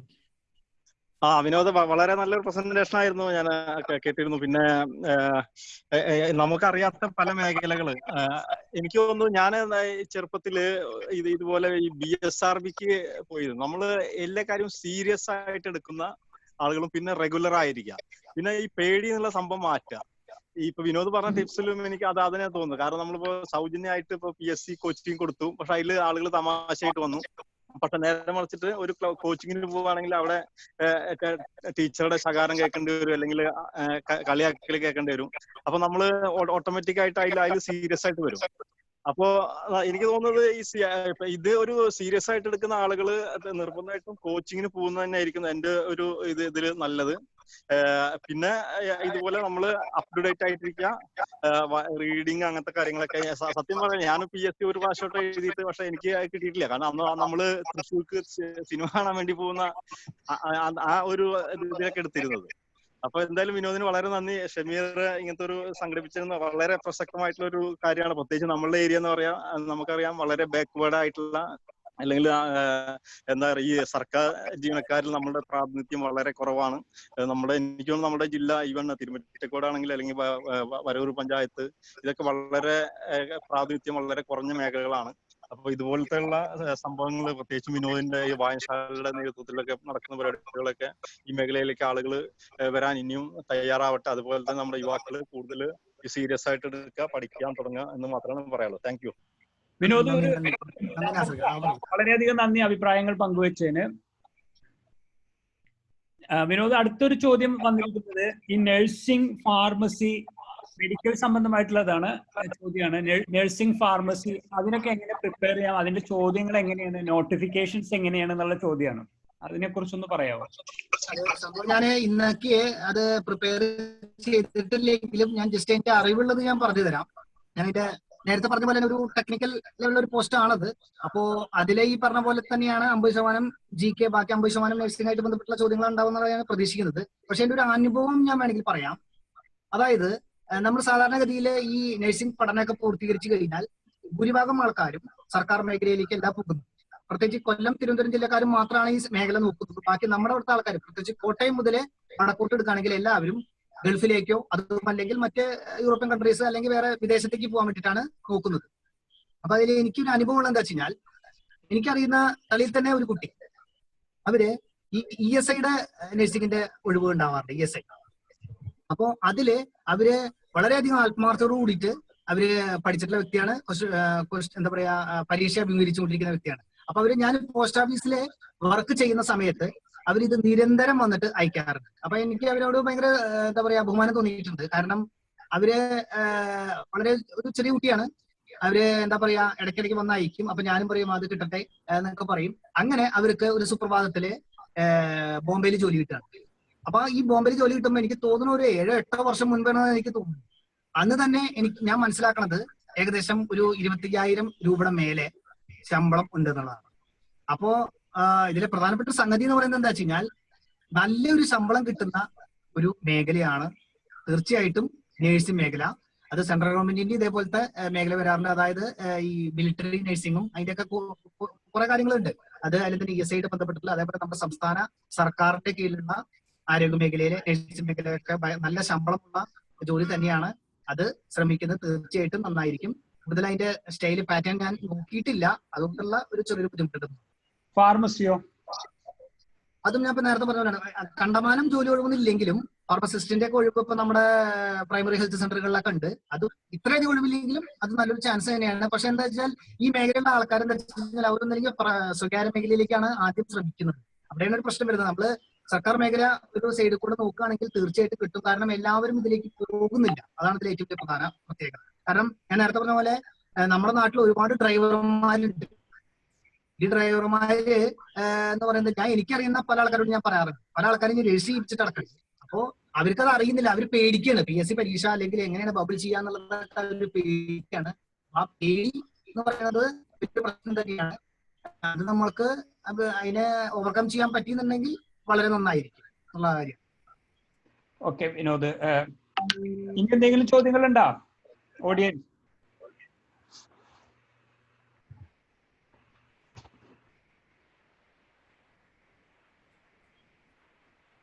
ഇല്ല എന്ന് തോന്നുന്നു ചോദ്യങ്ങള്. തളി എഡ്യൂക്കേഷൻ സെന്റർ സംഘടിപ്പിക്കുന്ന 5ാമത്തെ വെർച്വൽ കരിയർ സെമിനാറാണ്. ശ്രീ വിനോദ് അദ്ദേഹത്തിന്റെ എക്സ്പീരിയൻസ് ആണ് ഇവിടെ ഷെയർ ചെയ്തത്. ഫസ്റ്റ് ലൈൻ എക്സ്പീരിയൻസ് ആണ്, ഫസ്റ്റ് ഹാൻഡ് എക്സ്പീരിയൻസ് ആണ് ഈ വിഷയത്തിൽ അദ്ദേഹം ഷെയർ ചെയ്തത്.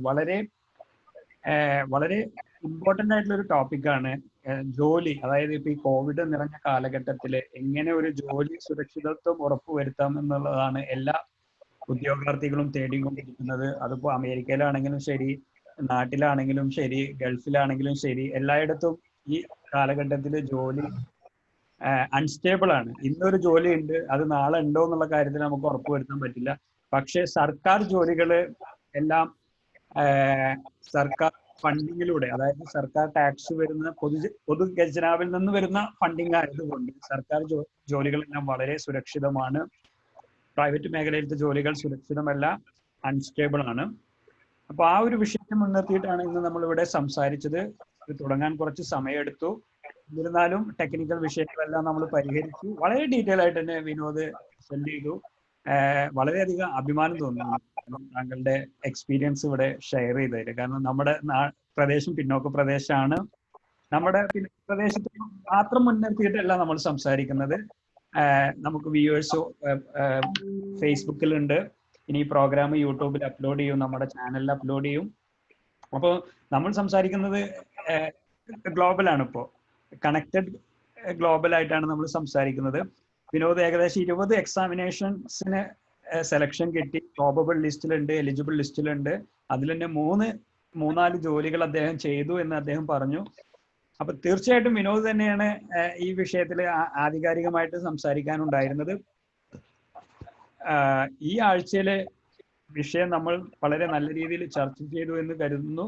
അടുത്ത ആഴ്ചയില്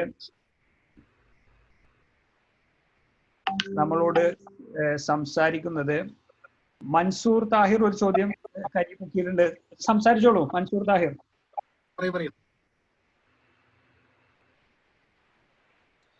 ഹലോ,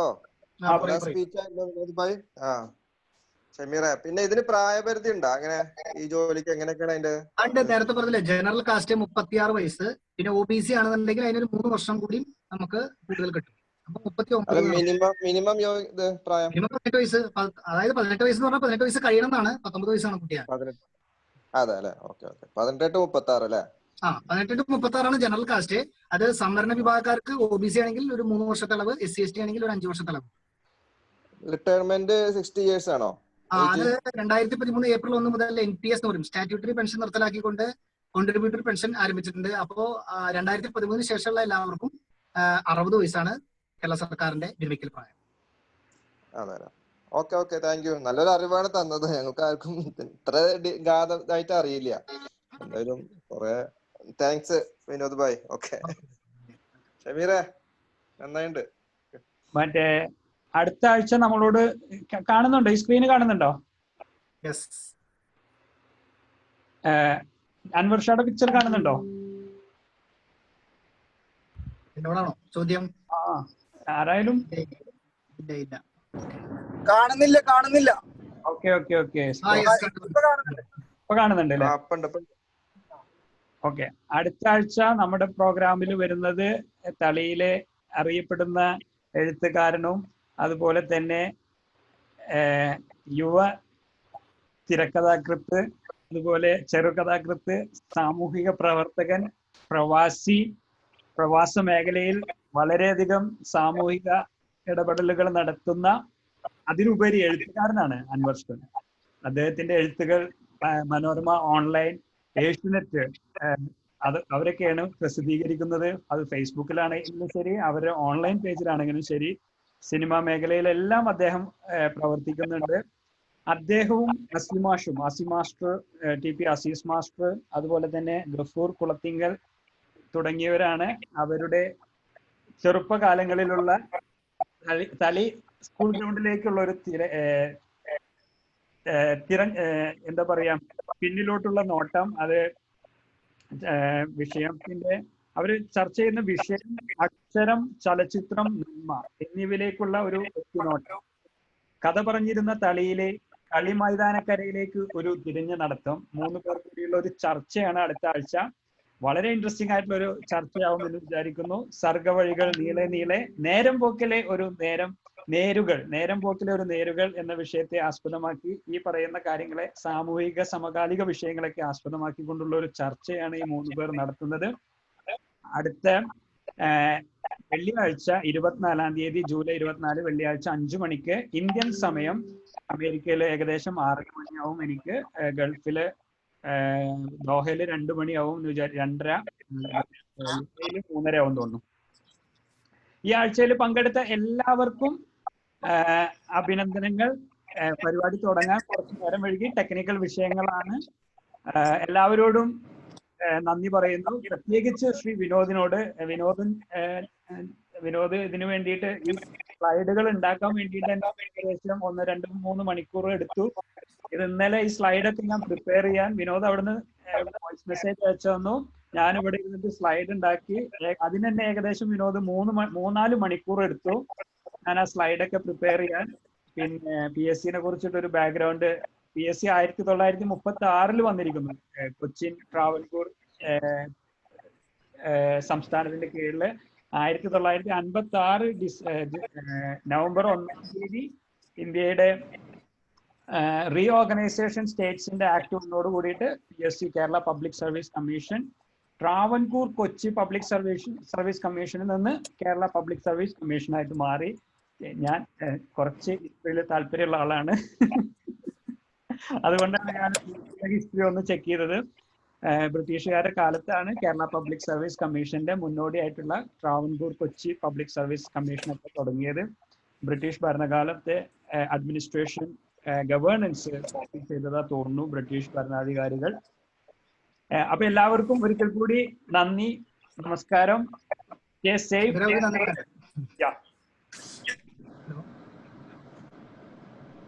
ഹലോ, പറയൂ. കേൾക്കുന്നില്ലേ? വേറെന്നല്ല, ഇങ്ങനെ ഒരു സാഹചര്യം ഉണ്ടാക്കി തന്ന ഷമീർ കുന്നത്ത് പിടിക്കും തലി എഡ്യൂക്കേഷൻ സെന്ററിനും ഞാൻ നന്ദി രേഖപ്പെടുത്തിക്കൊള്ളുകയാണ്. അതുപോലെ തന്നെ എന്റെ സംഭാഷണം ശ്രദ്ധിച്ച് കേട്ട ഏവർക്കും ഞാൻ നന്ദി രേഖപ്പെടുത്തിക്കൊള്ളുകയാണ്. കൂടാതെ എനിക്ക് വേണ്ടി ഇവിടെ സഹായം ചെയ്യുന്ന നമ്മുടെ അനൂപ് ദേവത്തിന് നന്ദി രേഖപ്പെടുത്തിക്കൊള്ളുകയാണ്. ഓക്കെ, നന്ദി. അനൂപാണോ ഇതൊക്കെ ചെയ്തെന്ന്? അനൂപ് എന്റെ അടുത്തുണ്ട്, കൂട്ടിയിരിക്കുന്നുണ്ട്. അനൂപ മുഖം ഒന്ന് കാണിക്കേ പ്ലീസ്, ഞാനൊന്ന് കാണട്ടെ, ഞങ്ങളൊന്ന് കാണട്ടെ. അനൂപ് എനിക്ക് വേണ്ടിയിട്ട്, ഞാൻ ലൈബ്രറിയിലാണ്, അപ്പൊ ഒറ്റയ്ക്കാണ്. ചിലപ്പോ ആരെങ്കിലും ഞാൻ ഇവിടെ ഇരിക്കുമ്പോ കയറി വരും. അപ്പൊ അനൂപിനെ ഒരു